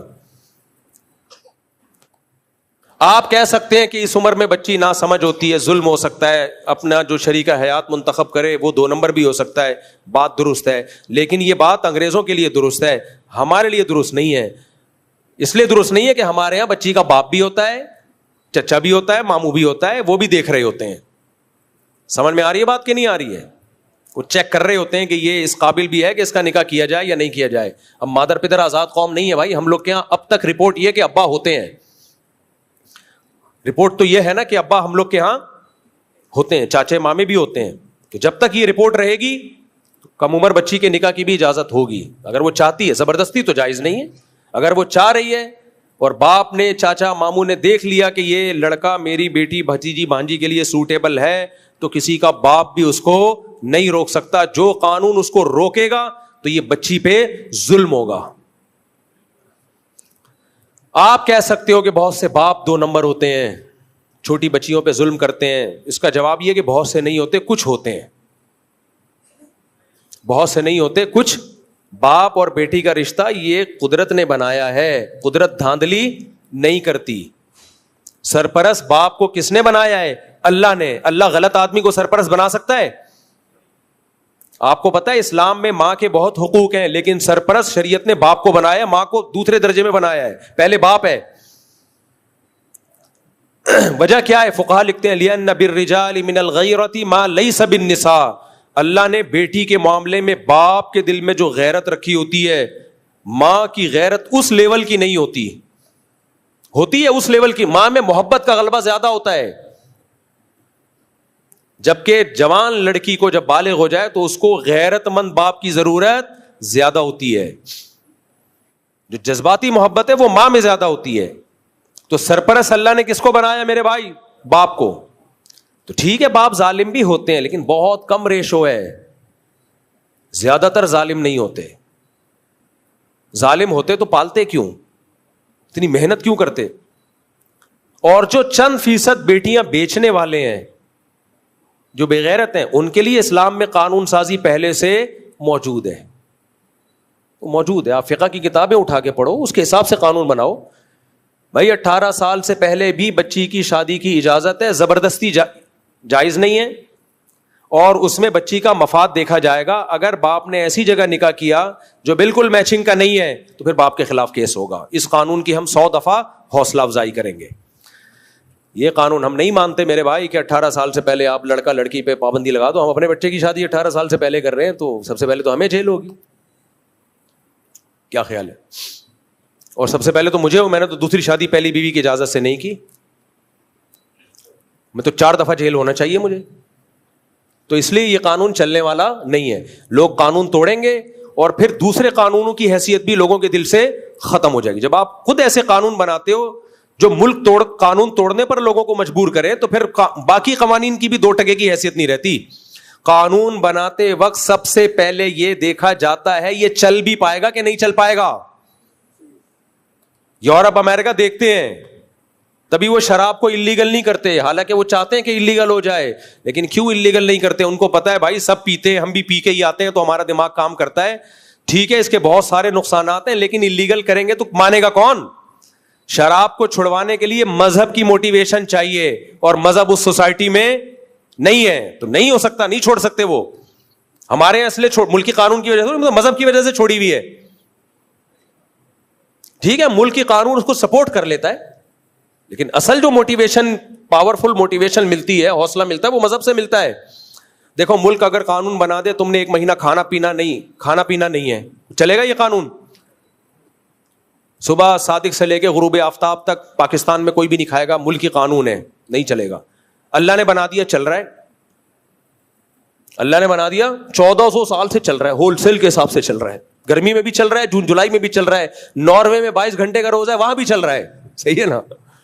عرب کے ریگستانوں میں بھی چل رہا ہے. تو اللہ کے پاس, اللہ کے قانون اور اسلام کے پاس تو پاورفل موٹیویشن ہے. حکومت کے پاس ایسی موٹیویشن نہیں ہوتی. تو جب اسلامی حکومت اور اسلام کا قانون ٹکرائے گا, اسلام کہہ رہا ہے بچی کی جلدی شادی صرف جائز نہیں بلکہ ترغیب ہے, کرو. اگر اچھا رشتہ ملتا ہے, نہیں ملتا پھر نہیں, اس کے جوڑ کا مل رہا ہے تو کرو, دیر مت کرو. اور اگر زنا کا خطرہ ہے تو پھر لازمی واجب ہے, نہیں کیا گنہگار ہوگے. اور ملکی قانون کہہ رہا ہے 18 سال سے پہلے نہیں کر سکتے. تو اسلام کے کہنے پر ہم جون میں ریگستان میں 1 مہینے کا روزہ رکھ سکتے ہیں, تو بچی کی شادی کیوں نہیں کر سکتے میرے بھائی؟ کیا خیال ہے یار؟ تو یہاں تو ملک اسلام سے جب ٹکرائے گا تو قوانین کی 2 ٹکے کی حیثیت نہیں رہے گی. اب ملک کے قانون تو مجھے تھوڑی دوسری شادی کی اجازت دیتے ہیں, ہم 4 کر بیٹھے. کیوں میں پاگل ہوں یار؟ میں اس غیر اسلامی قانون کی وجہ سے اپنا نقصان کروں یار, اپنی نسل روکوں میں؟ بیگم مجھے اجازت نہیں دے رہی, میں معاذ اللہ زنا کی طرف چلا جاؤں, دوستیوں کی طرف چلا جاؤں, تو اٹھا کر پھینک دو باہر گلی میں. نئی تہذیب کے انڈے ہیں, بولو گندے. نہیں مانے گا کوئی. تو حکومت کو چاہیے ہوش کے ناخن لے, ایسے قانون نہ بنائے جو خود ملک کے لیے نقصان دہ ہوں. کوئی بھی نہیں مانتا. اس لیے اپنی بچی کا رشتہ اچھا ہے, 2 نمبر لوگوں سے مت, کیونکہ بچی جب نو عمر ہوتی ہے تو سسرال میں ظلم کا خطرہ بہت ہوتا ہے اس کے اوپر. اس لیے ہم اس چیز کی اجازت یا ترغیب جب دیتے ہیں جب آپ کو پورے طور پر کوئی اپنی بچی کے لیے سسرال ملے, اسرائیل نہ ملے. بعض سسرال کم, سسرائیل زیادہ ہوتے ہیں. وہ سسرال کم ہوتے ہیں, سسرائیل بولو زیادہ ہوتے. اور بچے کی بھی 15-16 سال میں شادی کرا دو, زنا سے بچے گا, اوٹ پٹانگ حرکتوں سے بچے گا. لیکن یہ بھی جب بچہ سمجھدار ہو, اپنی ذمہ داریاں پوری کر رہا ہو. اگر لونڈے لپاڑوں میں کھیل رہا ہے سارا دن, پڑھائی پہ توجہ نہیں ہے, ذمہ داریاں پوری نہیں کر رہا, تو پھر نہیں کرو. پھر وہ بگڑنے کا بھی خطرہ ہے. پھر وہ بچے اسپیڈ سے پیدا کرے گا, خرچہ آپ کا کرائے گا. ہر سال ایک بچہ آپ کی گود میں لا کے ڈالے گا. دادا, وہ یعنی میرے بچوں کے دادا آپ ہی کہتے تھے اسپیڈ سے پیدا کرو. وہ یہ بیان نہیں دیکھے گا کہ اپنے خرچے پہ پیدا کرو, مگر کس کے خرچے پہ؟ اپنے. تو لا کے جھولی میں ڈالتا جائے گا. ایسے واقعات بھی ہیں. میں نے منع کیا مت کر اپنے بیٹے کی شادی. وہ مجھے کہہ رہے ہیں آپ تو خود ترغیب دیتے ہو جلدی شادی کرو. میں نے کہا بھائی وہ اپنی ذمہ داریاں پوری کر کے دکھائے پھر کرو نا. نہیں جی, جوش چڑھا ہوا تھا کر دیا. اب وہ اسپیڈ پہ پاؤں, بچے پہ بچہ. تو دادا کہہ رہا ہے کم بختوں, میں اپنی بیوی کو پالوں, اپنے بچوں کو پالوں, اپنی بیٹیوں کو پالوں, تیرے بچے بھی میں ہی پالوں, تیری بیوی کو بھی میں پالوں.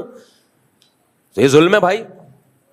تو بچے میں پتہ چل جاتا ہے کہ آثار ہیں یا نہیں ہیں, سمجھداری کے آثار ہیں, پھر کر دو, پھر برکت دے گا اللہ تعالیٰ. تو ہاں نہیں, قوانین رفیع بھائی کہہ رہے ہیں قوانین جو بناتے ہیں شراب پی کے بناتے ہیں. ایسا نہیں ہے, بہت سے بغیر پیے بھی بناتے ہیں یار. چلے ٹھیک ہے. تو کچھ پی کے بناتے ہیں, کچھ بغیر پیے بناتے ہیں. اسمبلیوں میں سارے شرابی بھی نہیں ہوتے, اچھے برے ہر طرح کے لوگ ہوتے ہیں.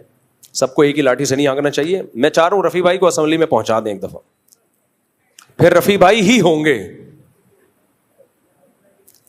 پھر کسی کی نہیں چلے گی. تو خیر کیا بات چل رہی تھی میرے بھائی؟ اٹھا کر پھینک دو باہر گلی میں, نئی تہذیب کے انڈے ہیں, بولو گندے. دیکھو جب ہم پیغمبر صلی اللہ علیہ وسلم کو نبی مان لیا, یا تو مانتے نہیں مانتے تو جمعہ پڑھنے کی ضرورت نہیں تھی. جمعہ نہیں, عیسائی پڑھتے ہیں جمعہ, آپ سب جمعہ پڑھنے آئے ہو تو اس کا مطلب مانتے ہو نا, ورنہ کیا مل رہا ہے جمعہ پڑھنے کے پڑھ کے آپ. تو جب مانتے ہو تو پھر بھائی ومن اصدق من اللہ قیلا, اللہ کہتے ہیں اللہ سے زیادہ اچھی بات, سچی بات کسی کی بولو نہیں ہو. تو اللہ نے جب کہہ دیا جھوٹ پھنسواتا ہے, سچ نجات دلاتا ہے. اللہ نے جب کہہ دیا وَمَن يَتَوَكَّلْ عَلَى اللَّهِ فَهُوَ حَسْبُهُ, جو اللہ پہ اعتماد کرتا ہے, اللہ پہ توکل کرتا ہے, اللہ اس کے لیے کافی ہو جاتا ہے. تو پھر ہمیں کس پہ توکل کرنا چاہیے؟ اللہ پہ. پھر یہ سیکولر لبرل لوگوں کی باتیں چھوڑ دو. جو یہ کہتے ہیں کہ ایکچولی یہ تربیت نہیں ہو پائے گی, فلاں نہیں ہو پائے گا, یہ سب ان کی باتیں ہیں. ان کے اپنے بچوں کی تربیت دیکھ لو آپ. تو منفیت چھوڑ دو میرے بھائی, مثبت دماغ رکھو, اچھا سوچنا شروع کر دو. اللہ نے ہمیں منفی سوچنے کا حکم دیا ہے یا مثبت سوچنے کا حکم دیا ہے؟ ہاں, میں اپنے دوست کا واقعہ سنا رہا تھا, ان کو میں نے میسج بھیجا, میں نے کہا دیکھو انڈیا بھی اب کہہ رہا ہے کہ یار عزت مل رہی ہے, اور امریکہ بھی اب پاکستان کو عزت دے رہا ہے. تو انہوں نے کہا اب مفتی صاحب یہ 10 سال پہلے ڈونلڈ ٹرمپ کے یہ امریکہ کے ساتھ پاکستان کا ایک پلان تھا 10 سال پہلے کہ پہلے ایسا ہوگا کہ میں مودی سے حملہ کرواؤں گا, پھر تمہاری مدد کر کے انڈیا پہ حملہ کرواؤں گا, اس سے تمہاری ہو جائے گی بلے بلے, پھر اس کے بعد میں ایران کو بولوں گا امریکہ پہ اٹیک کرے. پہلے میں ایران پہ اٹیک کروں گا, پھر ایران کو میں نے سمجھایا ہوا ہے تمہیں کوئی نہیں پوچھ رہا, میں اٹیک کر کے تم کو ہیرو بناؤں گا, پھر تم اٹیک کرو گے, تمہاری بھی بلے بلے ہو جائے گی, تو پھر دونوں مل کے میرے ساتھ مل کے گریٹ اسرائیل کے پروگرام میں شرکت کرنا. یہ آج کی بات ہے, آج کی. میں نے کہا یار بہت زیادہ ہو گئی یار, میں نے کہا بہت زیادہ ہو گئی ہے. میں نے ان سے کہا, میں نے کہا بھائی آپ کو بات سمجھانا ایسے ہے جیسے اونٹ کو رکشے میں بٹھانا, میری بس ہو گئی ہے مجھ سے, خدا کے لیے. میں 1 ہفتے سے اس کا ذہن صاف کر رہا ہوں اپنے دوست کا, کیونکہ اچھے لوگ ہیں, دیندار لوگ ہیں یار. آدمی کہتا ہے نا اچھے لوگوں کو سنبھال کے رکھو, غلط ہاتھوں میں نہ چڑھ جائے. میں نے کہا میری بس ہو گئی. آپ سن رہے ہو؟ میں نے کہا میری کیا ہو گئی ہے, بس ہو. ان کے ساتھ بھی ایک واقعہ دلچسپ. ہمارے ایک دوست ہیں, کوئی ٹینشن کا مریض نہ ہو تو بتائے. ہمارے ایک قریبی دوست ہیں, کوئی کہتا ہے نا میں بہت خوش زندگی گزار رہا ہوں, تو ایک دوست ہیں میرے فرینڈ ہیں بہت پرانے, ان کو بھیج دوں گا. بھول جاؤ گے خوشی کسے کہتے ہیں, وہ ایسی باتیں کرتا ہے نا. تو وہ ہمارے جو فرینڈ ہیں نا جن کو میں نے وہ اس کے علاوہ ہیں, 15-20 دن سے ذہن سازی کر رہا ہوں کہ مثبت سوچو. جب میں نے یہ کلپ بھیجا تو ان کا یہ رسپانس آیا. اصل میں 10 سال پہلے سے کیا تھی پلاننگ. میں نے کہا بھائی خدا کی قسم اونٹ کو رکشے میں بٹھانا آسان ہے, آپ کو بات سمجھانا ممکن. میں نے کہا آئندہ مجھ سے اس ٹاپک پہ بات نہ کریں, میری راتوں کی نیندیں اڑتی ہیں, میں ڈپریشن میں جاتا ہوں. کہتے ہیں کیا ہو گیا, اپنی رائے دینے میں تو کوئی حرج نہیں ہے نا مفتی صاحب, ظرف بڑا رکھیں, رائے ہے. میں نے کہا یار رائے ہے مانتا ہوں, لیکن رائے دینے کا بھی کوئی حد ہوتی ہے. میں نے کہا دیکھو ہم سہراب گڑھ جاتے ہیں قربانی کا جانور خریدنے, ایک بکرا ہمیں نظر آ رہا ہے جس کی ہڈیوں کا سوپ بنا کے پی سکتے ہیں ہم, بوڑھا سا بکرا, 6 دانت کا, ہڈیاں نکلی ہوئی ہیں. ہم نے جا کے اس سے ریٹ پوچھے کہ یار کتنے کا دے رہا ہے, وہ کہے 80 لاکھ کا. پہلے ہم سمجھیں گے شاید 80,000 بول رہا ہے, 800 بول رہا ہے, کہہ رہے نہیں 80 لاکھ کا. غصہ آئے گا کہ نہیں آئے گا؟ میں کہہ رہا ہوں یار تو خالی میں نے بکرا مانگا ہے, تجھ سمیت نہیں مانگا میں نے, خالی بکرا. تو کیا آپ کو غصہ کیوں آ رہا ہے؟ رائے دینے میں تو انسان خود مختار ہے.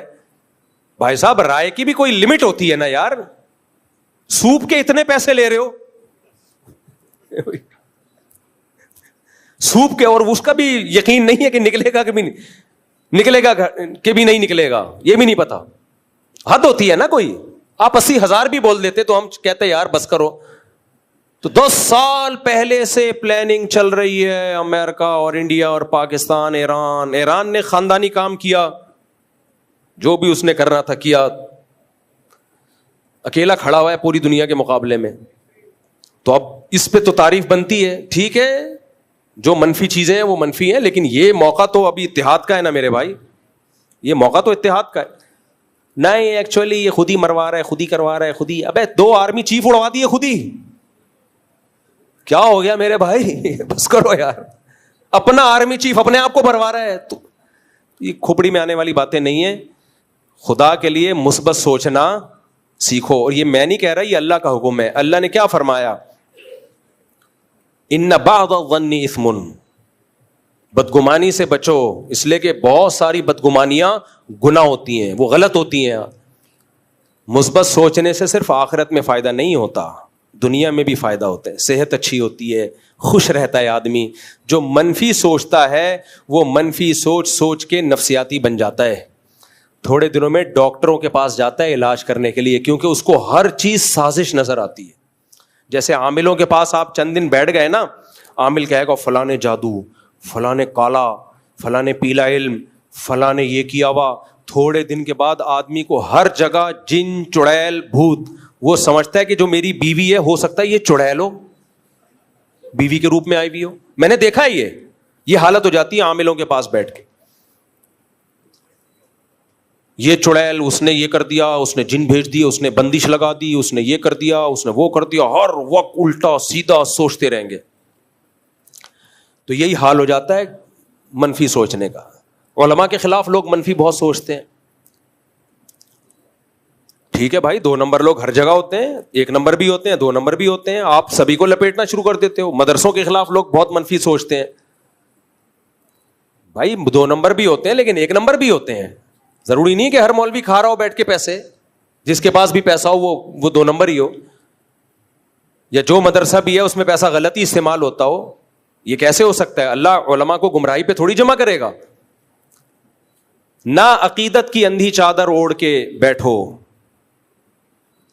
نہ کسی سے کلٹ کہتے ہیں نا انگلش میں اس کو, نہ کسی عشق میں مبتلا ہو بھائی, نہ کسی کے بغض میں مبتلا ہو. اعتدال کے ساتھ چیزوں کا تجزیہ کیا کرو, اچھے کو اچھا کہو, برے کو برا کہو. اور یاد رکھو سازش بھی ایک حد تک ہوتی ہے. دنیا میں کوئی ایسی سازش نہیں ہے جو اتنی اونچی پلاننگ کر کے بہت, اتنا اللہ نے انسان کو طاقتور نہیں بنایا ہے. یہ کورونا کے بارے میں لوگ کہتے تھے نا یہ جرثومہ پھینکا گیا ہے پوری دنیا کو برباد کرنے کے لیے. اللہ نے انسان کو ابھی اتنا طاقتور نہیں بنایا ہے کہ جب چاہے دنیا کو, نظام کو تباہ و برباد کر دے. ایسا نہیں ہوتا. اب آپ کہہ سکتے ہو ایٹم بم تو کر سکتا ہے, لیکن پھر اللہ نے ایٹمی طاقت کسی ایک کنٹری کو نہیں بنایا. اس کو روکنے کے لیے بہت سارے ملکوں کو ایٹم بم دے دیا اللہ نے, تاکہ وہ نہ پھاڑ سکیں. تو فطرت خود انوالو ہوتی ہے, بہت سی چیزوں کو کنٹرول کر رہی ہوتی ہے. فطرت کسی ایک کو بہت زیادہ آگے جانے نہیں دیتی. نبی کی صحیح حدیث ہے, حق علی اللہ الا یرتفع شیء الا وضعه, او کما قال صلی اللہ علیہ وسلم. اللہ کے ذمہ یہ لازم ہے کہ جب کوئی بہت اوپر جائے گا اللہ اس کو نیچے لائے گا. طاقت کا توازن اللہ بھی تقسیم کرتے ہیں تاکہ انسان زمین کا خدا نہ بن جائے. تو اس لیے مثبت سوچا کرو میرے بھائی. بیان تو میں نے کہاں سے شروع کیا تھا, کہیں اور کو ختم ہو رہا ہے. کوئی ایسی بات نہیں ہے, اگر اچھی بات سننے کو مل جائے تو کوئی ایسی بات نہیں ہے میرا خیال ہے. تو اللہ تعالیٰ سے دعا ہے اللہ ہمارے ملک کی بھی حفاظت کرے, اور اللہ ہمیں ہمارے ملکی حالات پر خوش ہونے کی توفیق عطا فرمائے. جس کی شادی ہو اللہ دولہا کو خوش ہونے کی توفیق عطا فرمائے. آخری بات کر کے بس بیان ختم کرتا ہوں. ہمارے ایک استاذ ہیں, انہوں نے ایک بات کی کہ پاکستانی قوم کی مثال ایسے ہو گئی ہے کہ جیسے کسی کی شادی ہو تو ایک لوگ مبارکباد دے رہے ہیں دولہا دلہن کو. ایک بندہ کہتا ہے میں حقیقت پسند ہوں, میں دھوکے میں نہیں آتا, میں مبارکباد نہیں دوں گا. کیوں نہیں دے رہا مبارکباد؟ بھائی ہو سکتا ہے ان میں طلاق ہو جائے, ہو سکتا ہے بیوی اتنی ڈپریشن دے کے یہ خودکشی کر لے. دیکھو فلاں رپورٹ ہے جنگ اخبار کی, وہ دیکھو فلاں شادی ہوئی تھی پہلی رات میں کھمبے سے لٹک گیا میاں. ہو سکتا ہے بیوی کھمبے سے لٹک جائے. دیکھو ایک دفعہ ونس اپون اے ٹائم, وہ فلاں نے لکھا ہے اپنی کتاب میں, UK میں اسی طرح ایک شادی ہوئی تھی, دلہن لٹک گئی کھمبے سے. ہو سکتا ہے وہ سب کی رپورٹیں پیش کر رہا ہے. لوگ بولیں گے کمبخت ابھی شادی ہوئی ہے, یہ امکانات ہیں, ابھی مبارکباد دے دے. سارے مبارکباد دے رہے ہیں. تو امکانات کی دنیا تو بہت وسیع ہے میرے بھائی. جب طلاق اللہ نہ کرے ہو گئی تو پھر رو لینا آ کے. تو ایسا ایٹیٹیوڈ پیش کر رہا ہے کہ نہیں بھی ہو تو لگ ہو جائے گی. ہمارے ایک دوست کا نکاح تھا, انہوں نے اپنی سسرال کو بتایا کہ ہو سکتا ہے میں دوسری شادی کر لوں. رشتہ ٹوٹ گیا, میرے پاس آیا روتا ہوا. میں نے کہا تم نے پکی ڈھکی کرنی تھی؟ کہہ رہا نہیں کرنی تو نہیں تھی, لیکن امکان تو ہے نا. میں نے کہا امکانات تو بہت زیادہ ہے. میں نے کہا امکان تو یہ بھی ہے کہ ہو سکتا ہے تم اس کو قتل کر دو. کیوں بھائی؟ ہو سکتا ہے وہ تمہیں قتل کی کوشش کرے اور تم پہلے سے اس کو جان بچانے کے لیے قتل کر دو. تو سسرال کو پوری رپورٹ پیش کرنی تھی. آپ نے یہ کہنا تھا دیکھو میری آپ کی بچی سے شادی ہو رہی ہے, اگر اس نے قتل کی کوشش کی نا تو میں مار دوں گا اس کو. ویسے تو نہیں ماروں گا, لیکن اگر کوشش کی تو میں کیا کروں گا؟ مار دوں گا. وہ کہیں گے کب کوشش کر رہی ہے؟ تو آپ کہو میں نہیں کہہ رہا کوشش کر رہی, اگر کی اگر اس نے میرے ماں باپ کو گالی دی میں رکھ کے چماٹ ماروں گا. بیٹا ہم نے اپنی بیٹی کی تربیت کی ہے, گالی نہیں دے گی. میں کب کہہ رہا ہوں انکل گالی دے گی, اگر کی, کیونکہ میں صاف گو آدمی ہوں, حقیقت پسند ہوں, ہوائی دنیا میں احمقوں کی جنت میں ہی نہیں رہتا. ابھی ریٹرن میں لکھواؤں گا اور پولیو کے قطرے نہیں پلاؤں گا میں. یہ بھی ہوتا ہے, ایک شادی اس طرح ٹوٹی, وہ بندہ پہلے سے کہہ رہا ہے میں پولیو کے قطرے نہیں پلاؤں گا, وہ کہیں گے کمبخت بچہ تو پیدا ہونے دے, ابھی شادی کہاں ہوئی ہے. یہ تو میں نے اپنی آنکھوں دیکھا واقعہ ہے. ایک بندے کو میں لے گیا تو وہ اس کی شادی نہیں ہو رہی تھی, تو وہ رشتے والوں نے اس کو بولا, لڑکی والوں کے ابا سے, لڑکی سے ابا سے ملایا. ابا کو پہلے کہہ رہے ہیں میں دیکھیں پولیو کے قطرے نہیں پلاؤں گا. وہ کہہ رہے ہیں مفتی صاحب کیا لے کر آئے ہو آپ؟ کہ یار مجھے نہیں پتا تھا. وہ نہیں دی انہوں نے, پہلے ہاں ہونے دے, بچہ پیدا ہونے دے, اس کے بعد یہ باتیں ہیں یار. تو یہ ہے منفی.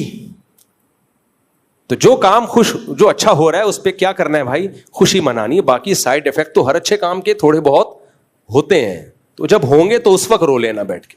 اللہ ہم سب کو خوش رہنے کی توفیق عطا فرمائے, یہ بہت بڑی ٹینشن. جزاکم اللہ, سبحانک اللہ و بحمدک. آج جو میں نے بیان شروع کیا تھا نا کہ انسان کو اپنی اصلاح کی فکر ہونی چاہیے, یہ بیان میں نے یہاں سے شروع کیا تھا.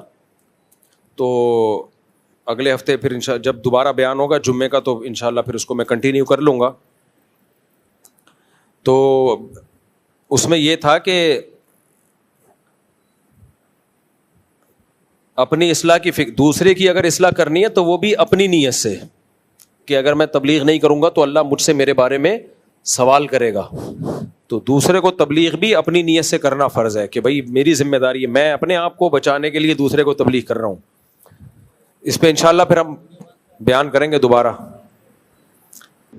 میرا سوال یہ ہے کہ یہ جو پانی کے معاملات ہیں واٹر بورڈ کے, سمجھے, تو ایک تو یہ ہے کہ لائن مین سے لے کے, آواز آ رہی ہے آواز, لائن مین سے لے کے ایم ڈی تک جو بھی واٹر بورڈ سے وابستہ ہیں, جو اپنی ذمہ داری پوری نہیں کر رہے. جی, اب لائن مین وال نہیں کھول رہا, کہیں پانی دیکھیں ناانصافی یہ ہے کہ کہیں پانی روز آ رہا ہے, کہیں ایک دن بیچ کر کے آ رہا ہے, اور کہیں 4 دن بعد آ رہا ہے. یہاں 25 دن بعد پانی آیا ہے. اب وہ میں نے دیکھا ایک ویڈیو آئی ہے, جو نہر ہے, جو ڈیم کہا جاتا ہے, اس ڈیم سے جو پانی آ رہا ہے ہم لوگوں کے پینے کے لیے, کراچی والوں کے لیے یا خاص طور پر نارتھ کراچی والوں کے لیے, وہ اس کے اندر ہزاروں لوگ نہا رہے ہیں. اور اس کے اندر جو ہے نا, جب نہاتے ہوئے انسان پیشاب بھی کر سکتا ہے, تھوکتا تو ہے ہی لیکن پیشاب بھی کر سکتا ہے. تو آیا اس پانی کی کیا حیثیت ہے کہ ایک تو پانی بہتا ہوا وہ ہوتا ہے پاک, جو دریاؤں سے بہتا ہوا آ رہا ہے اور آگے تک بہتا ہوا جا رہا ہے. یہ پانی ڈیم سے آ کے ہماری لائنوں میں آ کے ہمارے گھروں میں آ رہا ہے. تو آیا اس پانی کی کیا حیثیت ہے؟ اور جو لوگ اس کے ذمہ دار ہیں کہ وہ ان کو نہانے والوں کو روکیں, اور جو لوگ جو ذمہ دار ہیں وہ کام یہ نہیں کر رہے, تو کیا ان کی روزیاں حرام نہیں ہیں؟ اور پھر وہاں واٹر ٹینکر پانی کے بھرے جا رہے ہیں رشوتیں دے کے, تو وہ ان کی روزی حرام نہیں ہے جو واٹر ٹینکر وہاں سے بھر کے پانی بیچ رہے ہیں؟ یہاں سے تو خرید رہے ہیں سقیزن سے, یہاں کے معاملات ہو رہے ہیں, لیکن وہاں واٹر ٹینکر لائن سے لگے ہوئے ہیں اور وہ واٹر ٹینکر بھر رہے ہیں پانی اور وہ بیچ رہے ہیں. تو ان کی روزی کا کیا حال ہوگا؟ اور یہ جو ذمہ دار ہیں جو ان کو نہانے والوں کو روکیں اور جو نہیں روک رہا ہے, ان کی روزیاں حرام نہیں ہے؟ اپنے بچوں کو حرام نہیں کھلا رہا وہ؟ دیکھو بھائی مسئلہ یہ ہے کہ پاکستان کراچی میں جہاں سے پانی آتا ہے نا, یہ 2 جھیلوں سے آتا ہے. تو ہب ڈیم سے آتا ہے یا ادھر سے کینچر جھیل ہے, پتہ نہیں کیا نام ہے اس کا, وہاں سے پانی آتا ہے. ان کا کہنا یہ ہے کہ اس پانی میں انسان روزانہ نہاتے ہیں, تھوکتے بھی ہیں, اور بھی رپورٹیں پیش کرتے ہیں, وہ پیشاب بھی کرتے ہوں گے. یہ تو خالی انسانوں کا کہہ رہے ہیں, ہم نے کتے نہاتے ہوئے دیکھے ہیں. کتے, بھینسیں, گائیں, جس کو موقع ملتا ہے پانی میں اتر کے انجوائے کرتا ہے وہ. پھر وہ پانی آتا ہے ہمارے نلکوں میں, ہم پیتے ہیں اس پانی کو. ٹھیک ہے, ایز اٹ از نہیں آتا, گورنمنٹ اس کو فلٹر کرتی ہے, لیکن اتنی بات تو ہے نا کہ آپ جو پانی لوگوں کے پیٹ میں جائے گا, جس پانی سے لوگ نہا رہے ہیں, برتن دھو رہے ہیں, اس میں گورنمنٹ کو اتنی نگرانی تو کرنی چاہیے کہ کم از کم کتے تو نہ نہائیں اس کے اندر. تو ہم نے معلومات کی تو پتہ چلا کہ اس پانی میں پبلک کو نہانے کی پرمیشن نہیں ہے, اللیگل ہے اس پانی میں نہانا. تو اگر یہ اللیگل ہے تو جو اس کی حفاظت پہ مامور لوگ ہیں وہ اپنی ڈیوٹی پوری نہیں کر رہے, تو یقیناً ان کی آمدن حرام ہوگی. گورنمنٹ کی طرف سے ان کو جو تنخواہ مل رہی ہے وہ حرام ہوگی, کیونکہ وہ اپنی ذمہ داری پوری نہیں کر رہے. تو گورنمنٹ کو چاہیے اس پہ نوٹس لے, جو پانی پینے کا آ رہا ہے اس میں لوگوں کو نہانے سے منع کرے. ویسے نہائیں جن کھیتوں سے پانی سے کھیتوں کو سیراب کیا جاتا ہے اس میں نہائیں, بھینسوں کو بھی نہلائیں, اس میں خود بھی نہائیں. نہانے سے کوئی منع نہیں کر رہا, لیکن یہ جو کراچی میں 2 بڑی نہریں آ رہی ہیں پانی کے لیے, اس میں پبلک کے نہانے پر پابندی ہونی چاہیے, کیونکہ صرف نہائیں گے نہیں, بچے تو پیشاب بھی کریں گے اس کے اندر. تو گورنمنٹ کہتی ہے ہم فلٹر کرتے ہیں, ٹھیک ہے آپ فلٹر کرتے ہیں, لیکن کوئی انسانیت بھی کوئی چیز ہوتی ہے نا, یہ تھوڑی کہ پیشاب کر دو پانی میں فلٹر کر کے پلا دو کسی کو بھی. باقی وہ پانی ناپاک نہیں ہوتا, کیونکہ بہتا ہوا پانی ہے, جب تک اس میں بدبو نہیں آئے گی وہ ناپاک نہیں کہلائے گا, لیکن صحت کے لیے بہرحال انتہائی نقصان دہ.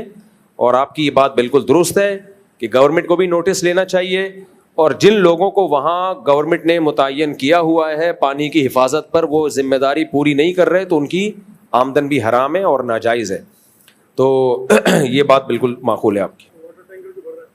دیکھو واٹر ٹینکر جو بھر رہے ہیں نا, یہ بات ہم نے اپر لیول پہ پہنچائی ہے کہ اس کام کو واٹر مافیا کو روکا جائے. واٹر ٹینکر ڈائریکٹ لائنوں سے پانی لیتے ہیں, پھر ایک ٹینکر مافیا ہے, یہ پانی لیتے ہیں پھر وہ ڈسٹریبیوٹ کرتے ہیں. تو جب ہمارے اعلیٰ عہدیداروں سے اس بارے میں بات ہوئی, رینجرز والوں کی بات کر رہا ہوں, جو سندھ گورنمنٹ ہے اس کی بات نہیں کر رہا, تو ہمیں یہ بتایا گیا, جواب یہ دیا گیا, وہ جواب صحیح ہے غلط ہے وہ فیصلہ آپ خود کریں. وہ جواب یہ دیا گیا ہے کہ سندھ گورنمنٹ لوگوں کو پراپر وے میں پانی دے نہیں رہی. کہیں پانی اتنا آ رہا ہے کہ ندیاں بہہ رہی ہیں, کہیں نل کا کھولو تو ہوا کے علاوہ کچھ بھی نہیں آتا. تو ہم اگر یہ ٹینکر مافیا کو بھی روک لیں گے تو اس سے یہ نہیں ہوگا کہ پانی پہنچنا شروع ہو جائے گا, بلکہ جن کے گھروں میں ٹینکر کے ذریعے پانی آ رہا ہے نا, تو یہ آپشن بھی ان کے پاس سے ختم ہو جائے گا, وہ اس سے بھی جائیں گے, قحط پڑ جائے گا بالکل. تو جب تک یہ پانی کی لائنوں کا پورا سسٹم صحیح نہیں ہو جاتا, اور یہ گورنمنٹ کرے گی, تو جب تک یہ سسٹم صحیح نہیں ہو جاتا کہ پانی کی ڈسٹریبیوشن صحیح ہو. اس کی ایک آسان مثال دیتا ہوں. ہم نے اعلیٰ عہدیداروں سے بات کی کہ آپ اسمگلنگ کو مکمل کیوں نہیں بین کر دیتے, چوری چھپے بہت سی جگہوں پہ چھپڑ میں اسمگلنگ ہو رہی ہے, اور وہاں حکومتی لوگ بیٹھے ہوئے ہوتے ہیں. تو ان کا جواب یہ تھا کہ کچھ علاقے ایسے ہیں جہاں ہم نے اسمگلنگ پہ زیادہ خود ہی کنٹرول نہیں کر رہے, کیونکہ گورنمنٹ وہاں خود سے تو لوگوں کو کچھ دے نہیں سکتی, اور اسمگلنگ کو لیگل بھی نہیں کر سکتی. لیگل کرے گی تو دبا کے شروع ہو جائے گی. تو انلیگل کیا ہوا ہے, لیکن جانے دیا ہوا ہے کہ تھوڑا بہت ہمیں بھی کھلاؤ خود بھی کھاؤ, کیونکہ اگر بالکل روک لیا جائے گا تو وہ آٹے ڈال کے بھی نہیں رہیں گے, وہ لوگ مر جائیں گے قحط سے. تو جب تک گورنمنٹ کا کہنا ہے کہ ہمارے پاس کوئی آلٹرنیٹ نہیں ہے تو ہم کیا کریں. اب یہ گورنمنٹ صحیح کہہ رہی ہے غلط کہہ رہی ہے, میں اس کا ذمہ دار نہیں ہوں, لیکن یہ کہا ہے. تو یہ ٹینکر مافیا کا بھی ایسا ہی ہے, اگر 100% اس کو بند کر دیا, روک دیا, تو ہمارے گھر تو ٹینکر سے پانی آ رہا ہے بھائی, پتا چلا لائن سے بھی گئے اور ٹینکر سے بھی گئے. تو ٹینکر مافیا کو بین کرنا چاہیے, لیکن اس سے پہلے لائنوں میں تو پانی دو. تو پہلے لائنوں میں پانی آنا شروع ہو جائے, پھر ہم ٹینکر مافیا کے خلاف جلوس نکالیں گے انشاءاللہ. صلو علی الحبیب. چلو بھائی اگلا سوال. ٹھیک ہے.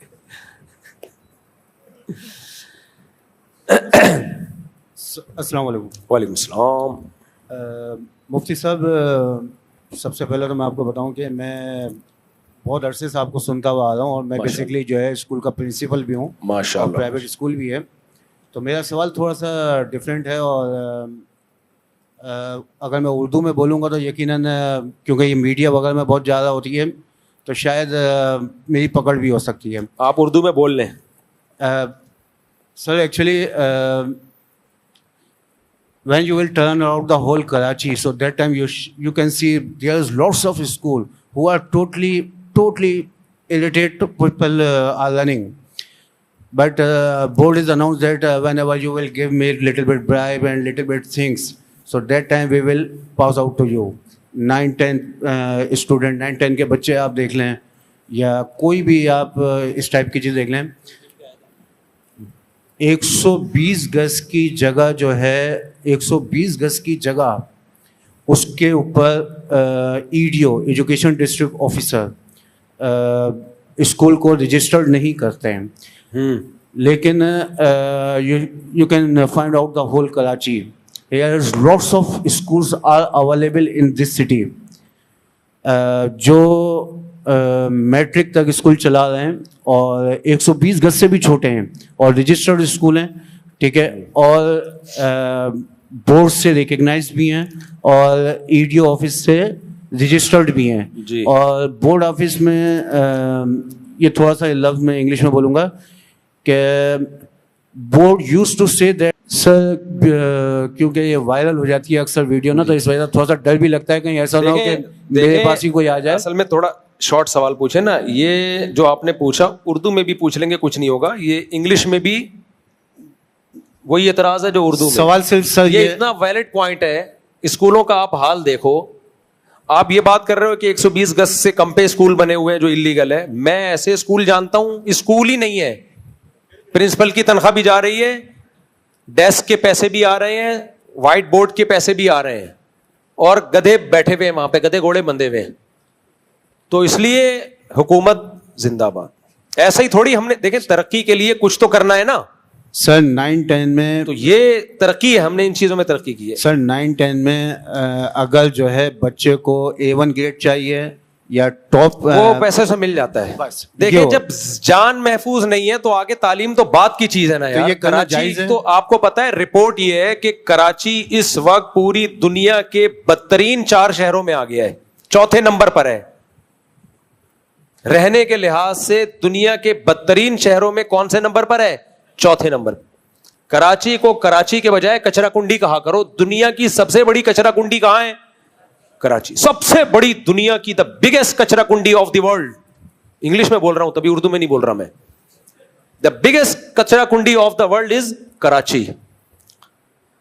تو یہ تو ٹھیک کہہ رہے ہیں آپ. اب میں یہی کہہ سکتا ہوں، کیا کہہ سکتا ہوں. صرف سوال صرف یہ ہے کہ اگر کوئی بچہ فورس کرتا ہے کہ سر آپ مجھے بھی A1 گریڈ دلوا دیں اور میں کروا سکتا ہوں، نہیں دلوانا جائز نہیں ہے. نہیں دلوا سکتے، جائز نہیں ہے. جائز نہیں ہے، لیکن پیچھے سے بول رہے ہیں کہ اتنے دو اور لے لو، اور بھی اسکول کی ریپوٹیشن اچھی بنتی ہے. نہیں نہیں نہیں، رشوت جائز نہیں ہے. جزاک اللہ. اگلا سوال، پھر آپ میں اور حکومت میں فرق کیا ہوگا اگر آپ بھی یہی کام کریں گے؟ جی اچھا، کہاں ہیں؟ پرچی پر کہاں ہیں؟ ابھی ہیں؟ مفتی صاحب گزارش کئی مہینوں میں آپ سے رابطے نہیں مل سکا، آپ مسجد میں آئے مگر اندر نہیں آ سکا، باہر سے واپس چلا گیا. مجھے آپ کا ستایا ہوا ایک بیاہ آ تو میں واپس چلا جاتا ہوں. مفتی صاحب اصل میں کچھ پریشان ہوں کافی، کوئی فون نمبر ہے میں رابطہ کر لوں گا ان سے بعد میں ہی. چلیں فون نمبر ڈالا ہوا ہے نیچے تو کیا ضرورت ہے. مفتی صاحب میرا جی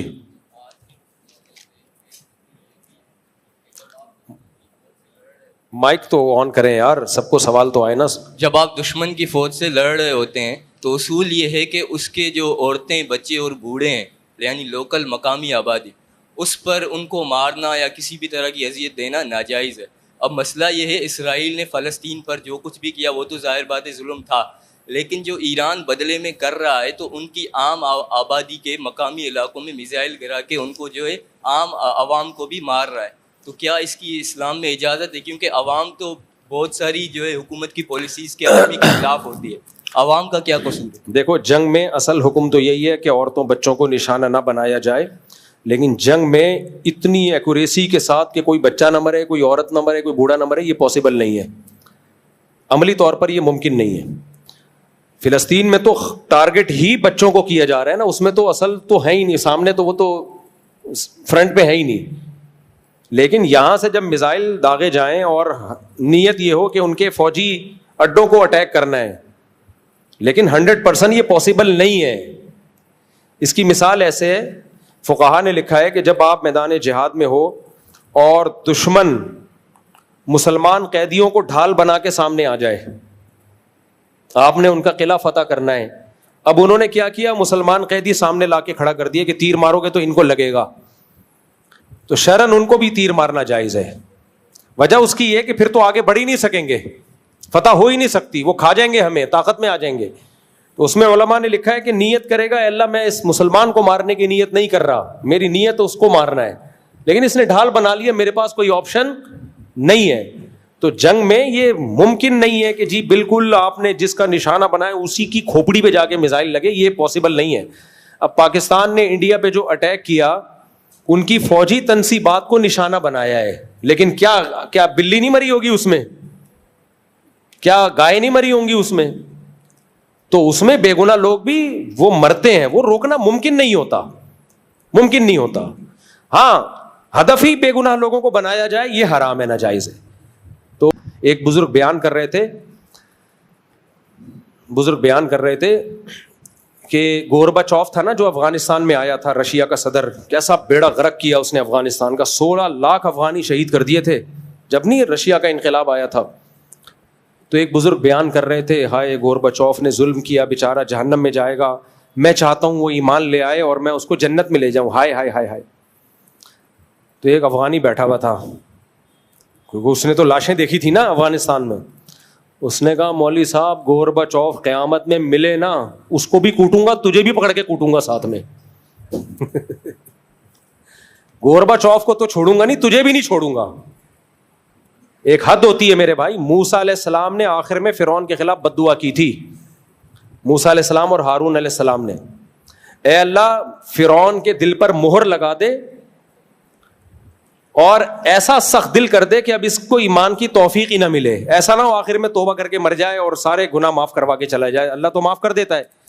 تو یہ سارے قتل جو اس نے کیے, ہم پہ ظلم کیا, یہ معاف نہیں ہونا چاہیے. اللہ اس کے دل کو سخت کر, اس سے توبہ کی توفیق چھین لے. جب تک دردناک عذاب نہ دیکھ لے توبہ کی توفیق نہ ملے اس کو, کیونکہ عذاب دیکھنے کے بعد توبہ قبول نہیں ہوتی. تو ایک حد تک انسان کو نرم دل ہونا چاہیے, اس کے بعد پھر بد دعائیں ہی بنتی ہیں. تو اتنے نیک نہ بنے کہ ہائے بیچارے بیچارے بیچارے بیچارے نہیں ہیں, سارے ایک جیسے ہیں. چلو السلام علیکم مفتی صاحب.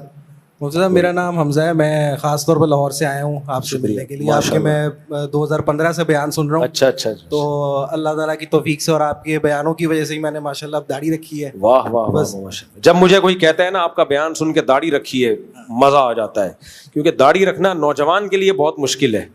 لوگ کہتے ہیں ہم نیک بن جائیں ملا نہ کہلائیں, اس لیے داڑھی رکھ لی, اس کا مطلب اس نے یونیفارم پہن لیا ہے. اور بڑا اس سے ایک روحانی طور پہ چینج فیل کیا ہے میں نے. گناہوں سے اب جو ہے نا وہ شرم آتی ہے گناہ کرتے ہوئے داڑھی رکھ کے. تو مجھ سوال میرا آپ سے, ایک تو ریکویسٹ تھی, ایک تصویر آپ کے ساتھ لینی تھی, اور دوسرا ایک سوال میرا یہ تھا کہ میں سی اے بیک گراؤنڈ سے, مطلب سی اے پروفیشن سے میرا تعلق ہے. تو ہمارے پروفیشن میں ایک بہت زیادہ جو ہے نا وہ کنفیوژن ہوتی ہے کہ ہم لوگ آڈٹس کرتے ہیں مختلف کمپنیز کے. تو اس میں کئی کمپنیز ہیں جن کا سودی بینک کے ساتھ لین دین ہوتا ہے, کئی دفعہ بینکس کا آڈٹ کرنا پڑ جاتا ہے. تو وہ جو آڈٹ ہم لوگ کر رہے ہوتے ہیں, دیکھیں آڈٹ کر لیں, میں سوال سمجھ, کیونکہ سوال بہت پوچھا جاتا ہے نا, آڈٹ کر لیں, اس کی جو انکم ملے گی وہ نہ لیں, وہ ٹریننگ کا حصہ ہے تو وہ کر لیں, لیکن اس کی انکم جو ملے اس دوران وہ سب صدقہ کریں. جیسے ہم لوگ فرم کے اندر, میں سمجھ گیا, یہ سوال کامن, چارٹرڈ اکاؤنٹنٹ جو بھی اکاؤنٹنگ پڑھے ہوتے کامن سوال ہے یہ, تو کر لیں, لیکن اس کی ارننگ حلال نہیں ہے, اور نیت یہ ہو آپ کی کہ میں صرف سیکھ رہا ہوں. اور مفتی صاحب ایک چھوٹا سوال اور تھا. ابھی ماشاءاللہ میرے ایک بیٹے کی ولادت ہوئی ہے, تو 2 بچے ہو گئے میرے الحمدللہ. اب جو میری مسز ہیں وہ یہ کہتی ہیں کہ ابھی یہ 2 پہلے بڑے ہو جائیں, اس کے بعد ہم تیسرے کا سوچیں گے, کیونکہ ان کو سنبھالنا بہت مشکل ہے. دیکھو 2 بچے ہو گئے, اس کے بعد ہم تیسرے کا سوچیں گے, پہلے بڑے ہو جائیں گے, یہ سوچ تو غلط ہے. ہاں یہ ضرور ہوتا ہے کہ 2 بچے ہو جائیں تو عورت کے لیے فوراً ہی تیسرا آ جائے, تو ان تینوں کو سنبھالنا مشکل ہوتا ہے. تو اس بیس پہ کوئی تھوڑا سا وقفہ دے دے تو کوئی حرج نہیں ہے اس میں, 2-3 سال کا. لیکن یہ بھی ایک فضول حرکت اس لیے ہے کہ یہ وقفہ فطرت خود دیتی ہے, یعنی اللہ کا نظام ہے نا, اور اللہ کو بھی تو پتا ہے کہ ایک دم سے اتنے نہیں سنبھالے جائیں گے. تو ایسا نہیں ہوتا کہ آپ چاہیں کہ ہر سال بچہ پیدا ہو جائے تو ہو بھی جائے گا, ایسا پریکٹیکلی ہوتا نہیں ہے. فطرت نے خود وقفے کے لیے انتظامات کیے ہوئے ہیں.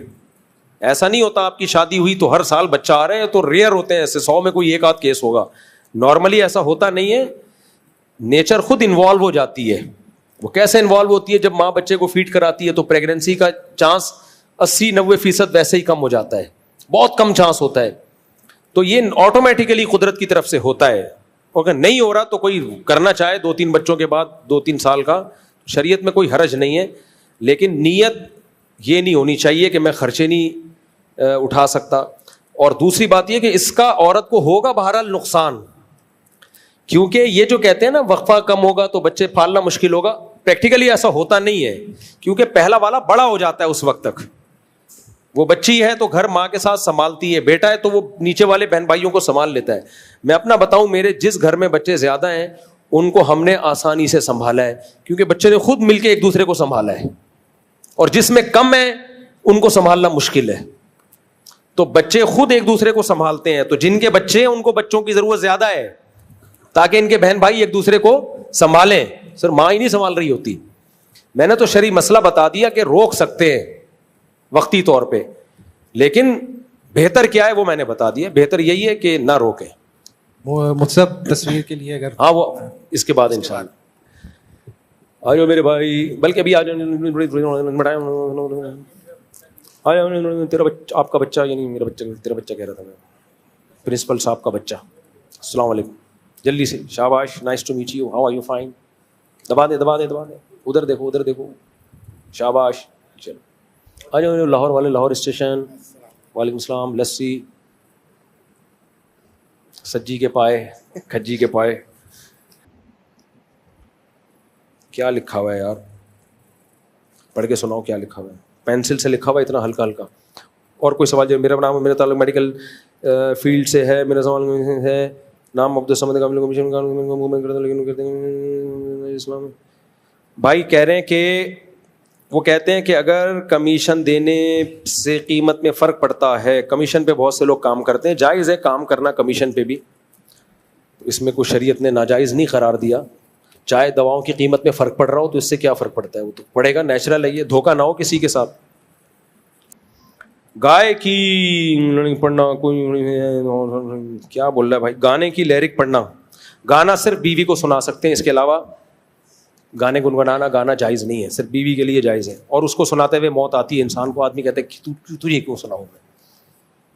تو جو پرانے گانے یاد ہیں, لوگ کہتے ہیں گانا سنانے کے لیے تو سننا بھی نہیں, سننا نہیں ہے, پرانے یاد ہوتے ہیں. بعض دفعہ بسوں میں نہ چاہتے ہوئے بھی گانا, اب ہم کبھی بس میں, پہلے اب تو چھوڑ دیا سفر سیکیورٹی کی وجہ سے, کبھی زندگی میں جو پرانے گانے سنے ہوئے تھے بس میں جاؤ, وہ لگتا ہے تو یاد آ جاتے ہیں. گانا نہیں بھولتا انسان, تو وہ پرانے گانے یاد آ جاتے ہیں.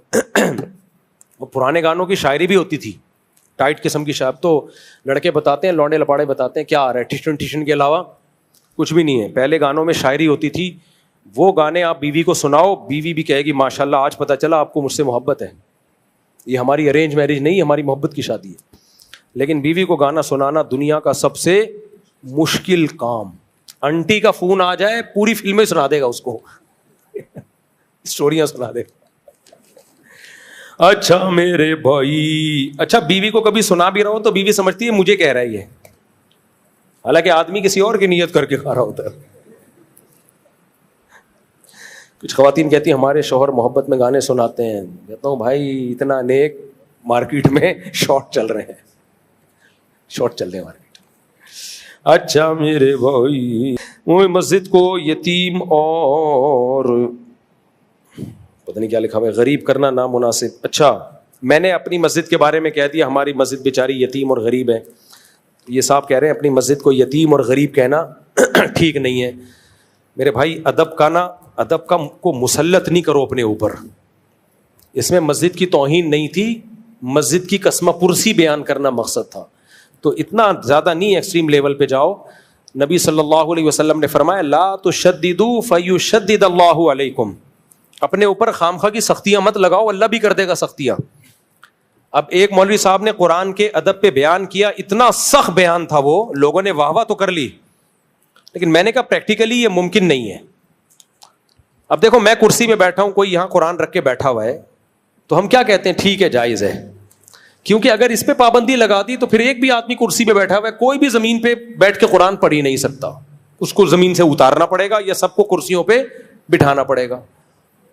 شروع میں ایسا ہوتا تھا جب اوپر پورشن میں لوگ بیت الخلا بھی بناتے, نیچے والے پورشن میں قرآن رکھا ہوا ہوتا, لوگ کہتے ہیں ہمارے گھر کے اوپر پورشن میں لوگ سو رہے ہیں, واش روم جا رہے ہیں, نیچے والے پورشن میں الماری میں قرآن رکھا ہے, یہ بے ادبی تو نہیں ہے؟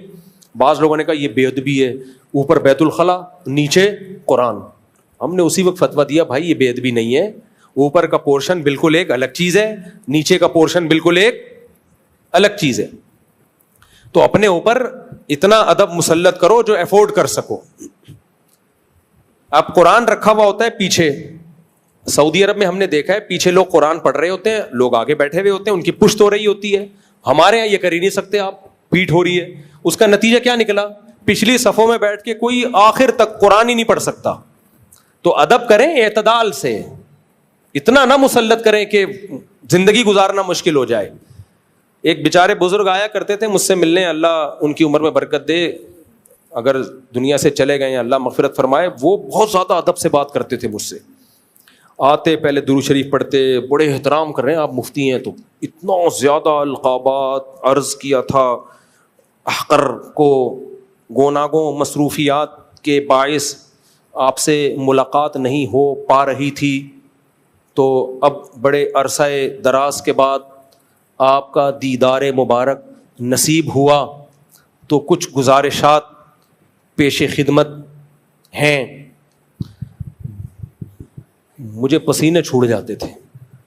ایک دفعہ تو میں نے افورڈ کیا, دوبارہ وہ آ رہے ہوتے تھے میں راستہ بدل لیتا تھا کہ بھائی بہت مشکل کیس ہیں. ان پہ انڈیا کے تھے, کہیں لکھنؤ کے, تو وہ ویسے میں ان کا احترام کرتا تھا, بوڑھے ہیں خیریت بیریت, لیکن جب کوئی بات پوچھنے آتے میری ٹانگیں کپ کپانا شروع. تو میں نے کسی سے کہا, میں نے کہا یار یہ ہمارے لیے قابل احترام ہے, ان سے بولو کہ بس ٹو دا پوائنٹ بات پوچھ لیا کریں, آپ بھی سکون میں رہیں گے اور میں بھی. پھر بھی بوڑھے کا پھر بھی میں برداشت کر لیتا ہوں. اب بھی کچھ بوڑھے ایسے ہیں بڑی لمبی تمہید, ان کو تو میں یہ سوچ کے برداشت کر لیتا ہوں یار بڑھاپا ہے چلو برداشت. جوان آدمی پہ یہ سوٹ نہیں کرتا. آؤ ملو, السلام علیکم مفتی صاحب خیریت سے ہیں, بہت خوشی ہوئی آپ سے مل کے, یہ مسئلہ پوچھنا تھا, یہ اس کا جواب ہے, السلام علیکم. وعلیکم السلام. شاباش. تو یہ جو ادب بہت زیادہ مسلط ہوتا ہے, یہ عذاب جان بن جاتا ہے. کل ایک تقریب میں ہم تھے, ایک میٹنگ تھی, اس میں سب لوگ اپنی رائے دے رہے تھے حالات سے متعلق, ٹو دا پوائنٹ بات کر کے. ایک مولوی صاحب کے ہاتھ میں مائک آیا, ان کو دیے گئے 2 منٹ میں آپ اپنی بات کریں. وہ کیسے شروع کی, الحمدللہ نحمدہ ونصلی علی رسولہ الکریم اما بعد فاعوذ باللہ من اتنا لمبا خطبہ.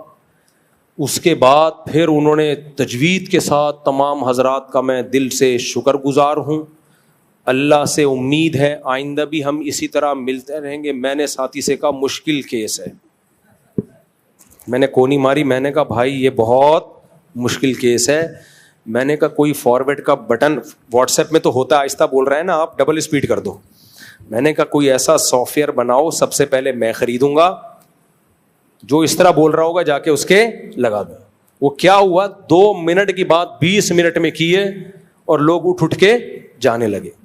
ابے ٹو دا پوائنٹ بات کرو, چلاؤ یار آگے. تو یہ جو ادب ہے, مسجد کو یہ بول دیا, مسجد کو غریب بول دیا, بھائی کوئی بے ادبی کی نیت سے نہیں بولا ہے, مسجد کی حالت بتانے کے لیے. تو اس میں کوئی زیادہ نہ مسلط کریں. یہ اور کیا گانے, یہ محبت ہو گئی کزن سے, اس کی عمر زیادہ, آپ 17 سال کے ہیں,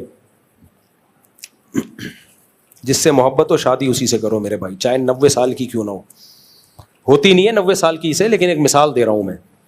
اگر آپ کی عمر 17 سال ہے, کزن کی عمر 35 سال ہے, آپ کو اچھی لگ رہی ہے, ٹرائی مارو ایسی کی تیسی. میں نے خود ایسی شادیاں کرائی ہیں ایسی شادیاں.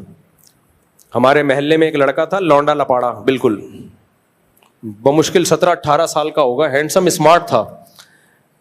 انٹی تھیں 35-40 سال کی, کنواری تھیں, پسند آ گیا ان کو. انٹی بھی انٹی تھیں, اس لڑکے کو پسند آ گئی, وہ شادی ہو گئی. لوگوں نے بہت تماشے کیے. آج ماشاءاللہ ان کے بچے ہیں, ابھی ملا مجھے پتہ نہیں 30-35 سال کے بعد, پرانا واقعہ ہے نا, ابھی تک ماشاءاللہ ہنسی خوش زندگی گزر رہی ہے, ان کے خاندان اچھا, بچے بھی ہو گئے. جب میاں بیوی راضی تو کیا کرے گا قاضی, ایسی کی تیسی. وَتُعِزُّ مَن تَشَاءُ وَتُذِلُّ مَن تَشَاء کی روشنی میں سمجھائیے کہ کیا اس سے مراد یہ جس شخص کو عزت مل رہی ہے وہ عزت کے قابل بھی ہے, مثلا ڈونلڈ ٹرمپ یا کوئی اور بھی شخص جس کا نام بھی نہیں لیا جا رہا, جس کو عزت مل رہی ہے وہ عزت کے قابل ہو یا نہ ہو. ہمارے ملک کو عزت مل رہی ہے, شخصیات کو نہیں دیکھا جاتا, اس کے پیچھے کنٹری کو دیکھا جاتا ہے. اگر آپ کا آرمی چیف سے اختلاف ہے 100 دفعہ کریں آپ اختلاف, جیسے ہمارا جنرل مشرف سے اختلاف تھا, آپ 100 دفعہ کریں. لیکن ابھی جو آرمی چیف کو عزت مل رہی ہے تو چیف کی وجہ سے نہیں. ڈونلڈ ٹرمپ, عاصم منیر نہ ڈونلڈ ٹرمپ کا کوئی بہنوئی ہے نہ سالہ ہے, ابھی مل رہی ہے پاکستان کی وجہ سے. اگر آرمی چیف کوئی اور ہوتا تو بھی ملتی, مشرف ہوتا تو بھی ملتی, باجوہ ہوتا تو بھی ملتی. تو ایک آرمی چیف کو نہیں دیکھا جاتا, اس کے پیچھے کنٹری کو دیکھا جاتا ہے. تو اس لیے میں کہہ رہا ہوں کہ مثبت سوچنا سیکھو. اور ویسے بھی جب باجوہ تھا, جنرل باجوہ, تو یہ ہمارے سیاسی لیڈروں کی یہ مسئلہ ان کے ساتھ یہ ہے کہ جب فوج آپ کو فیور کر رہی ہو تو زندہ باد، وہ ہمارا باپ ہے. جب آپ کے اگینسٹ ہو تو یہی ملک کو کھانے والے بھی یہی ہیں، بنگلہ دیش توڑنے والے بھی یہی ہیں، بھٹو کو لٹکانے والے بھی یہی ہیں، سب کچھ یہی کر رہے ہیں. کل جو مسلم لیگی فوجیوں کے خلاف باتیں کر رہے تھے آج کر رہے ہیں؟ بولو نا. نہیں کر رہے. آج جو پی ٹی آئی والے فوج کے خلاف بول رہے ہیں کل بول رہے تھے. عمران خان کی تقریریں کہ آرمی چیف ہمارا باپ ہے. میں پھر بھی کہہ رہا ہوں فیور کرو، آپ 100 دفعہ فیور کرو، پی ٹی آئی کو بھی کرو، جے یو آئی کو بھی کرو، لیکن بھائی یہی سیاسی لیڈر یہ بھی تو پینترے بدلتے ہیں نا، یہ بھی تو پینترے بدلتے ہیں. تو ہم پینترا نہیں بدل رہے. ہماری ایک ہی دعوت ہے شروع سے، سب سے پہلے ہم نے کنٹری کو دیکھنا ہے. ہمیں باجوہ یا عاصم منیر سے لینا دینا کچھ بھی نہیں ہے، ہمیں کنٹری سے لینا دینا ہے. تو کنٹری کے مفاد میں کوئی کام ہوگا تو ہم فیور کریں گے، کنٹری کے اگینسٹ ہوگا تو ہم فیور نہیں کریں گے. جب اگینسٹ تھا تو ہم فیور نہیں. جنرل مشرف نے جو فضائی اڈے پاکستان کو کے امریکہ کے حوالے کیے 100% حرام اور ناجائز کام کیا. یہ اس وقت ہم نے ممبر پہ بیٹھ کے بولا کہ یہ غلط ہے، یہ جرم ہے، آپ کسی قوم پہ ظلم کرنے کے لیے اپنے ہوائی اڈے نہیں دے سکتے. تو جو کام غلط ہے اس کو غلط کہا جائے گا، لیکن اعتدال کا دامن. آپ کچھ کہہ رہے ہیں میرے بھائی؟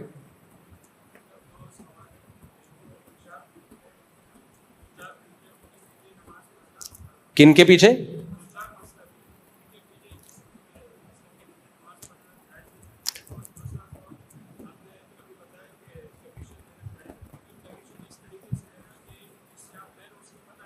نہیں پھر جائز نہیں ہے ایسے کمیشن لینا کہ جس سے لے رہے ہو اس کو پتا نہیں ہے، وہیں سے کاٹ رہے ہو، پھر تو یہ دھوکا ہے نا. اور پہلا کیا سوال تھا؟ سوری. ہاں، مسلک کسی دوسرے مسلک کے پیچھے نماز پڑھنا، جب تک کسی مسلک میں شرک یا کفر نہ ہو تو اس کے پیچھے نماز جائز ہے. ابھی ٹیلی ویژن کے ایک پروگرام میں قاری خلیل الرحمان بیٹھے ہوئے ہیں اور ساتھ میں وہ بیٹھے ہوئے ہیں جو بریلویوں کے ہیں نا، مفتی حنیف قریشی صاحب بیٹھے ہوئے ہیں، اور بھی 2-4 لوگ بیٹھے ہوئے ہیں. تو سوال پوچھنے والے نے پوچھا یہ حنفی لوگ امام کعبہ کے پیچھے نماز کیوں نہیں پڑھتے؟ یہ 2 نمبریاں بہت ہوتی ہیں ٹیلی ویژن میں. تو مفتی حنیف قریشی صاحب نے جواب دیا کہ حنفی لوگ امام حرم کے پیچھے اس لیے نماز نہیں پڑھتے کہ وہ شافی بھی ہیں، بعض دفعہ ہمارے مسلک کے مطابق نماز نہیں ہو رہی ہوتی. بھائی یہ سوال ہی غلط ہے. حنفی لوگ امام کعبہ کے پیچھے نماز پڑھتے ہیں، چاہے وہ شافی ہوں چاہے وہ حنبلی ہوں، کیونکہ ہم چاروں اماموں کو برحق سمجھتے ہیں. اب سعودی عرب میں جو امام کعبہ ہیں وہ حنبلی ہیں. ان کی تحریر میں نے خود پڑھی ہے کہ ہم فقہ حنبلی کو فالو کرتے ہیں. خود میں اس کا گواہ ہوں. انہوں نے ان پہ کسی نے اعتراض کیا تھا کہ آپ امام احمد بن حنبل کو کیوں فالو کرتے ہیں؟ انہوں نے کہا ہم اس لیے کہ وہ اہل سنت والجماعت کے امام ہیں، تو ہمارا حنبلی ہونا قابل فخر ہے کیونکہ ہم اہل سنت والجماعت کے امام کو فالو کر رہے ہیں. میں نے خود تحریر پڑھی ہے. تو ہم ان کے پیچھے نماز پڑھتے ہیں، یہ سوال ہی غلط ہے. تو قاری خلیل الرحمان نے پھر کہا کہ یہ ایسا کرتے ہیں. پھر مفتی حنیف قریشی صاحب نے جواب دیا ہم اس لیے نہیں پڑھتے. تو بریلوی حضرات نہیں پڑھتے، جو ان کا ہی کرائے ہے. لیکن یہ کہنا کہ حنفی نہیں پڑھتے یہ غلط ہے. خود صرف بریلوی نہیں پڑھتے، وہ نہیں پڑھے، ان کی مرضی، ان کے پاس کیا لاجک ہے، اس لیے نہیں پڑھتے کہ وہ شافی ہیں، ہمارے مسلک کے حساب سے نماز صحیح نہیں پڑھ رہے، کیا کر رہے ہیں. لیکن ایسا ہمارا فتویٰ نہیں ہے. دنیا بھر میں حنفی صرف پاکستان میں نہیں ہے، ترکی سارا حنفی ہے، افغانستان سارا حنفی. امام بخاری کا وطن بخارا، وہ سارا کیا ہے؟ میں تو خود گیا ہوں وہاں جا کے، میں نے دیکھا ہے، وہ بھی حنفی ہے. تو دنیا میں 50% سے زیادہ تو مسلمان حنفی ہیں. وہ سارے امام کعبہ کے پیچھے نماز پڑھتے ہیں، نماز پڑھنے کو جائز قرار دیتے ہیں. بلکہ ہم تو یہاں تک براڈ مائنڈیڈ ہیں کہ احناف کی رائے میں 1 رکعت وتر جائز نہیں ہے الگ سے. اس پہ کیا دلائل ہے میں انشاءاللہ ریکارڈ کرواؤں گا. لیکن پھر بھی ہم حرم میں کہتے ہیں کہ ان کے پیچھے 1 رکعت بھی پڑھ لو، چھوڑ دو اپنا مسلک. کیوں بھائی؟ امام حرم ہے تو کوئی بات نہیں، آپ اس میں فقہ حنبلی کو یا فقہ شافی کو فالو کر لو. دلائل تو دونوں طرف ہیں. اجتماعیت کی خاطر کیا کرو، 1 رکعت وتر میں بھی آپ حرم میں جا کے، کہیں اور نہیں، حرم میں آپ 1 رکعت وتر بھی ان کے پیچھے پڑھ لو. تو ٹی وی میں جو پروگرام ہے اس سے یہ میسج گیا ہے کہ گویا حنفی امام کعبہ کے پیچھے نماز نہیں پڑھتے. تو سوال کرنے والے نے بھی بددیانتی کی ہے. اور قاری خلیل الرحمان صاحب کو کہنا چاہیے تھا کہ حنفی پڑھتے ہیں. لیکن قاری خلیل الرحمان صاحب کو بھی نا، خلیل الرحمان ہی نام ہے نا، ایک تو میں نام غلط لے رہا ہوتا ہوں، ان کو بھی احناف کی حمایت کرتے ہوئے موت آتی ہے. پتہ ہوتا ہے یہاں احناف درست ہیں، لیکن وہ مجال ہے، کوئی طنز جتنے بھی ہوں گے جہاں کوئی طنز کا موقع ملے گا تو کریں گے, طنز کا موقع ملے گا تو کریں گے. تو فرقواریت تو آپ خود پھیلا رہے ہو. تو ان کو چاہیے تھا, بولتے بھائی 99% حنفی امام کعبہ کے پیچھے نماز پڑھتے ہیں, ٹھیک ہے مفتی حنیف قریشی صاحب نہیں پڑھتے ہوں گے, ان کی میرے مقصد کسی پہ طنز نہیں ہے, ان کی اپنی ایک رائے ہوگی, لیکن یہ الزام لگانا کہ سارے حنفی نہیں پڑھتے غلط ہے, پڑھتے ہیں. السلام علیکم مفتی صاحب. جی, یہ بالکل ایسا ہی الزام ہے جیسے عدالتی خلا پہ لگا دیا کہ یہ حنفیوں کی رائے کے خلا نہیں ہوتا. بھائی سب کی رائے خلا نہیں ہوتا, تو جس کو جو ٹھڑک نکالنی ہوتی ہے حنفیوں کا نام لے کے رگڑ دیتا ہے اس کو. السلام علیکم مفتی صاحب, میرا سوال یہ ہے کہ جو لڑکے جو پیٹرول پمپ پہ کام کرتے ہیں نا, جی, ان کو جو تنخواہ دی جاتی ہے وہ کیا حرام ہوتی ہے یا حلال ہوتی ہے؟ لڑکے جو پیٹرول پمپ پہ کام کرتے ہیں ان کی تنخواہ حرام کیوں ہوگی, حلال ہے. وہ جو پیٹرول کم کرتے ہیں نا, ان سے تو جو لڑکے کام کیا کر رہے ہیں پیٹرول پمپ پہ, جو پیٹرول کم ہوتا ہے نا ان سے تو لڑکوں کا کوئی واسطہ نہیں ہوتا, وہ تو اندر آفس سے ہوتا ہے. بس اگر ناجائز کام کر رہے ہیں, پیٹرول بچا رہے ہیں اور بل صحیح نہیں بنا رہے تو پھر ناجائز ہے. لڑکے کام کر رہے ہیں ان کے بھی صحیح نہیں ہے, جو لڑکے کام کرتے ہیں پیٹرول پمپ پہ ان کے بھی آمدنی, اگر کام ہی سارا دن یہی ہے دھاندلی تو پھر ناجائز ہے. کام دیکھا جاتا ہے, زیادہ کام کیا ہے, زیادہ کام جائز ہے تو تنخواہ کو جائز سمجھا جائے گا, اور ہمارے لیے ان سے ڈیلنگ حلال ہوگی, اور جو حرام ہے جتنا اس کو صدقہ کرنا پڑے گا, اور سارا ہی کام دھاندلی پر مشتمل ہے پھر جائز نہیں ہے. میرے بھائی جلدی لیڈیز گروپ کے ساتھ عمرہ کے بغیر محرم جا سکتی ہوں. خاتون نے پوچھا ہے کیا میں بغیر محرم کے عمرے پہ جا سکتی ہوں؟ گروپ کے ساتھ نہیں جا سکتی. جوان لڑکی بغیر محرم کے عمرہ یا حج کا سفر نہیں کر سکتی. ایسی باتوں کا فتویٰ غامدی صاحب سے لیا کریں. تو اس کو عام سفر پہ قیاس نہیں کیا جا سکتا, حج عمرے کے سفر کو. دیکھو یہ بات کہ نبی صلی اللہ علیہ وسلم نے عورت کو محرم کے بغیر سفر کرنے سے منع کیا ہے, اس میں اتنی بات تو ہم بھی مانتے ہیں, اس کی وجہ تھی فتنہ, کیونکہ پہلے زمانے میں جنگلوں کا سفر بھی آ رہا ہے, صحراؤں کا سفر بھی آ رہا ہے, عورت کے ساتھ کوئی مرد نہیں ہوگا تو اس کی عزت اچھلنے کا خطرہ ہے. اس لیے نبی نے فرمایا 1 دن اور 1 رات کا سفر, یا اور ایک دوسری حدیث میں 3 دن اور 3 رات کا سفر کوئی عورت محرم کے بغیر نہ کرے. اب لوگ کہتے ہیں کہ اب وہ دور نہیں ہے, اب جہاز میں جا رہی ہے, کیمرے لگے ہوئے ہیں, سیو ہے, بالکل ٹھیک ہے, لیکن یہ یہاں تو ہو سکتا ہے کراچی سے لاہور کسی کام سے جانا ہو گیا ایمرجنسی میں, لاہور سے کراچی, یا امریکہ بھی جا سکتی ہے, امریکہ میں اس کا محرم وہاں موجود ہے, یہاں سے ابا نے بٹھا دیا اور وہاں سے کسی نے ریسیو کر لیا, اس میں تو کوئی ضرورت کے وقت گنجائش دی جا سکتی ہے. عمرے میں ایسا نہیں ہوتا, حج میں ایسا نہیں ہوتا, یہاں سے اڑی وہاں پہنچ گئی, 10 سے 15 دن اسٹے کرنا پڑتا ہے.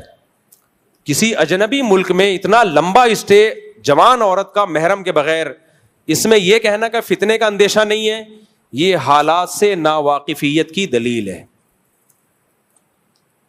اچھا لوگ مثال دے رہے ہوتے ہیں فلاں کی بیٹی گئی تھی, جوان لڑکی ہے, وہ تو صرف حج عمرہ نہیں بلکہ وہ تو 4 سال یورپ کی یونیورسٹی میں پڑھ کے آ گئی, اسے تو کچھ نہیں ہوا, اور مولوی لوگ کہتے ہیں فتنے کا اندیشہ ہے. دیکھو فتنے کا اندیشے کا مطلب کیا ہے, خطرہ ہے, یقینی تھوڑی ہوتا ہے فتنہ. کسی علاقے میں چرس بٹ رہی ہو, آپ اپنے بچوں کو وہاں جانے سے روکو گے نا, کیا خیال ہے؟ اب کوئی کہہ رہا ہے نہیں میرا بچہ تو گیا تھا, کوئی چرس نہیں لی اس نے, چرسیوں سے دوستیاں بھی لگائیں, راتیں بھی گزاری, چرس نہیں پی. آپ کہیں گے بھائی یہ ہو گیا, ونس اپون اے ٹائم ایسا بھی ہو جاتا ہے, لیکن خطرہ تو ہے نا, تو ہم کیوں رسک لیں بھائی. تو اسلام میں بہت سارے احکام کا مدار فتنے پر نہیں ہے, فتنے کے خطرے پر ہے, خطرہ موجود ہے. ورنہ بہت ساری بے پردہ عورتیں ہیں, ان کی عزتیں محفوظ, آج تک کسی نے ان کو نہیں چھیڑا, بہت ساری بے پردہ ہیں. تو کیا بے پردگی کی اجازت ہو جائے گی؟ یہی کہا جائے گا نہیں چھیڑا, خطرہ تو ہے نا, خطرہ تو ہے. تو خطرے کی بیس پہ بہت ساری لڑکیاں جاتی ہیں, عمرہ کر کے آ جاتی ہیں, کچھ نہیں ہوتا. بہت ساری جاتی ہیں یورپ امریکہ یونیورسٹیوں میں 4 سال ہاسٹل میں رہتی ہیں, کچھ نہیں ہوتا. لیکن بہت ساریوں کو بہت کچھ ہوتا بھی اسی وجہ سے, اگر وہ گھر میں رہتی ہیں تو نہ ہوتا یہ سب کچھ. تو شریعت نے فتنے پر مدار نہیں رکھا, فتنے کے خطرے پر مدار رکھا ہے. تو حج اور عمرے میں بہت ٹائم گزارنا پڑتا ہے, اجنبی ملک ہے, اجنبی کنٹری ہے, سارے اجنبی لوگ ہیں, تو بہت خطرہ ہوتا ہے ٹاکرا ہو جائے. دوستیاں جہازوں میں ہو جاتی ہیں, دوستیاں بیٹھے بیٹھے دوستیاں ہو جاتی ہیں, بڑے اسکینڈل چلتے ہیں پھر. تو اس لیے اتنی تو گنجائش ضرورت کے وقت دی جا سکتی ہے, یہاں سے وہاں جا رہی ہیں, وہاں سے یہاں آ رہی ہیں, لیکن کسی دوسرے کنٹری میں اتنے ٹائم کے لیے اسٹے کرنا محرم کے بغیر, اس کی بالکل اجازت نہیں. ہاں بوڑھی عورتیں مستثنیٰ ہے, تو بوڑھی عورتوں وہ بغیر محرم کے جا سکتی ہیں. اب بوڑھی کون ہے؟ تو ہم کوئی ایج نہیں بتاتے, جو عورت کہہ دے کہ میں بوڑھی ہوں وہ چلی جائے, السلام علیکم. وہ کہے وہ مر جائے گی. ہماری جاننے والی ایک خاتون اس چکر میں مر گئی, ڈاکٹر کو اپنی عمر ہی نہیں بتاتی تھی صحیح, 35 سال کے بعد انہوں نے بتانا چھوڑ دیا. ڈاکٹر 35 سال کے حساب سے ان کو میڈیسن دے رہا تھا جبکہ وہ 55 کی ہو چکی تھی. جھوٹ بولا ڈاکٹر سے اور مر گئی. موت گوارا کر لی, مگر یہ کہنا کہ میں 55 کی ہو چکی ہوں یہ گوارا نہیں کیا. یہ ہوتے ہیں عزم کے پکے. مفتی صاحب میرا نام ذوالفقار ہے, میں سعودیہ سے آیا ہوں چھٹیوں میں. Very good. تو میرے کافی کولیگ جو ہے آپ کو دیکھتے ہیں. Very good. اور ان میں سے ایک انڈین کولیگ نے مجھے کہا تھا کہ آپ کراچی میں رہتے ہو لیکن آج تک آپ کی مفتی طارق مسعود سے ملاقات نہیں ہوئی, تو ایک تو ملاقات کرنی ہے آپ سے, ایک تصویر کی درخواست ہے. اچھا 2 چھوٹے سوال ہیں میرے. جلی سعودیہ میں جو ہے وہ میں بچوں کو اس دفعہ اس لیے لے کر آیا ہوں کہ وہ یہاں پہ آ کے بقرعید دیکھیں. وہاں پہ وہ میرے بچے یوٹیوب دیکھتے ہیں تو وہ ایسا کوئی اسلامی چینل بچوں کا چینل نظر نہیں آتا, تو اس سلسلے میں جامعۃ الرشید کیا کام کر رہا ہے. دوسرا سوال یہ ہے کہ آپ جو یہ مشن لے کے چل رہے ہیں 4 شادیوں کا, تو کیا آپ نے اپنے کچھ شاگرد ایسے بنائے ہیں جو یہ آپ کا مشن آگے لے کے چلیں گے؟ دیکھو بچوں کو پھر بقرعید میں پاکستان لایا کرو, کراچی, خدا کی قسم بقرعید کا مزہ کراچی میں ہی ہے, بہت زیادہ مزہ. میں نے دیکھا ہے کینیڈا سے UK سے لوگ اپنے بچوں کو کراچی لا رہے ہوتے ہیں, باقی ملکوں میں مزہ نہیں ہے بقرعید کا, اور پاکستان میں بھی جو مزہ کراچی میں کہیں اور نہیں ہے. تو وہ اس کا تو یہ جواب ہو گیا کہ بچوں کو سعودی عرب نہ رکھیں بقرعید میں, ان کو یہاں لے کر آئیں. سعودیوں کو بولیں تم بھی آؤ ہمارے یہاں آؤ, بقرعید یہاں آ کے گزارا کرو. باقی یوٹیوب چینل تو لوگ بنا رہے ہیں, مذہبی چینل بھی ہیں. جامعۃ الرشید کا مجھے نہیں پتا, شاید بنایا انہوں نے, نہیں بنایا واللہ عالم. بنانا چاہیے بچوں کے لیے مذہبی چینل, ان لوگوں نے تو بنائے ہیں, جو جماعت اسلامی والے لوگوں نے بھی اچھے چینل بنائے ہیں بچوں کے. جی دوسرا سوال میرا رہ گیا مفتی صاحب. دوسرا سوال یہ تھا کہ جو آپ مشن لے کے چل رہے ہیں 4 شادیوں کا. ہاں 4 شادیوں والا مشن لے کے میں چل رہا ہوں. یہ آپ کی بات کون لے کے چلے گا؟ آپ نے ایسے شاگرد تیار کیے ہیں؟ نظریہ تو بن چکا ہے, اور بہت سے لوگ اب میڈیا پہ یہ بحث آنا شروع ہو گئی ہے, مدارس سے فتوے نکلنا شروع ہو گئے ہیں, تو بہت تبدیلی ہو گئی ہے. اب جو لوگ کریں گے تو ظاہر ہے ان کی نسلوں میں یہ کام جاری ہوگا نا, تو ہو چاہیے چل پڑائے. اب یہ وہ کیا ہے, پھونکوں سے یہ چراغ بجھایا نہ جائے گا, بچوں کی پیدائش کو روکا نہ جائے گا. 19 کے بعد 19 ہوئے تو شرم تو آئے گی نا. کچھ لوگ تو مذاق اڑا رہے ہیں, یہ دیکھو مولویوں کا اس کے علاوہ کوئی کام ہی نہیں ہے, لیکن بہت سے شرمندہ بھی ہو رہے ہیں کہ یار ہماری صحت مفتی صاحب سے زیادہ اچھی ہے, ہمارے پاس مفتی صاحب سے زیادہ پیسہ ہے, ہم ابھی مفتی صاحب سے زیادہ ینگ ہیں اور کوئی رپورٹ ہی نہیں ہے. شرم آ رہی ہے ان کو, انقلاب آئے گا. وہ لوگ بیزار ہیں پتہ ہے آپ کو, وہ چاہ رہے ہیں یہ بیانات ہماری قوم کے لیے ہوں. اللہ کی قسم امریکہ ہم سے ناراض اس لیے نہیں ہے کہ ہم 4 شادیوں اور زیادہ بچوں کی بات کرتے ہیں, نا. وہ کہہ رہے ہیں یہ پاکستانیوں کو کیوں سکھا رہے ہو. وہ کہتے ہیں ہم پاکستانیوں پہ پیسہ خرچ کر رہے ہیں نسل روکنے کے لیے, کیونکہ ہماری بڑھ نہیں رہی, ان غریبوں کی پھیل رہی ہے. یہی بیانات اگر میں انگریزوں میں دینا شروع کر دوں نا کہ زیادہ بچے پیدا کرو, مجھے نیشنلٹی دے دیں گے وہ لوگ. جاپان کہے گا یار ادھر شادیاں کروا, بچے پیدا کروا یہاں پہ, ہم تجھے میں بھی جاپان چلا جاؤں نا, میرے سارے بچوں کا فری اتنے لاکھ روپے مجھے ملیں گے کہ آپ کی سوچ سے بھی زیادہ. مجھے لوگ بلا رہے ہیں, کوئی کہہ رہا ہے ناروے آ جاؤ, کوئی کہہ رہا ہے جاپان آ جاؤ, مفتی صاحب بچوں کا 19 بچوں کا الاؤنس, سونے کے نوالے, کیونکہ یہ چاہ رہے ہیں فیملیوں کو بڑھانا. نہیں, لیکن نیشنلٹی وہاں کی لینی پڑے گی. نا ہم نہیں آ رہے ہیں. ہم کہتے ہیں نہیں, اپنے خرچے پہ پالیں گے بچوں کو. لیکن آپ کو پتا نہیں ہے, ان لوگ وہ چاہتے ہیں کہ ان کا فیملی سسٹم مضبوط ہو, وہ چاہتے ہیں کہ ان کے ہاں گروتھ ریشو بڑھے.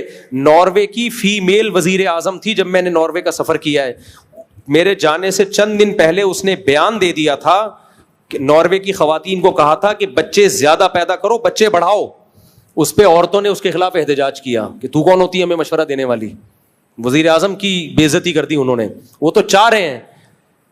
میں نے جرمنی میں جب بیان کیا نا تو ایجنسی والوں نے, وہاں کی خفیہ ایجنسی نے ہوسٹ کو بلا لیا جس نے میرا بیان رکھوایا, تو اس کو بلایا انکوائری کے لیے. وہ ڈر گیا کہ پتہ نہیں کیا ہو رہا ہے.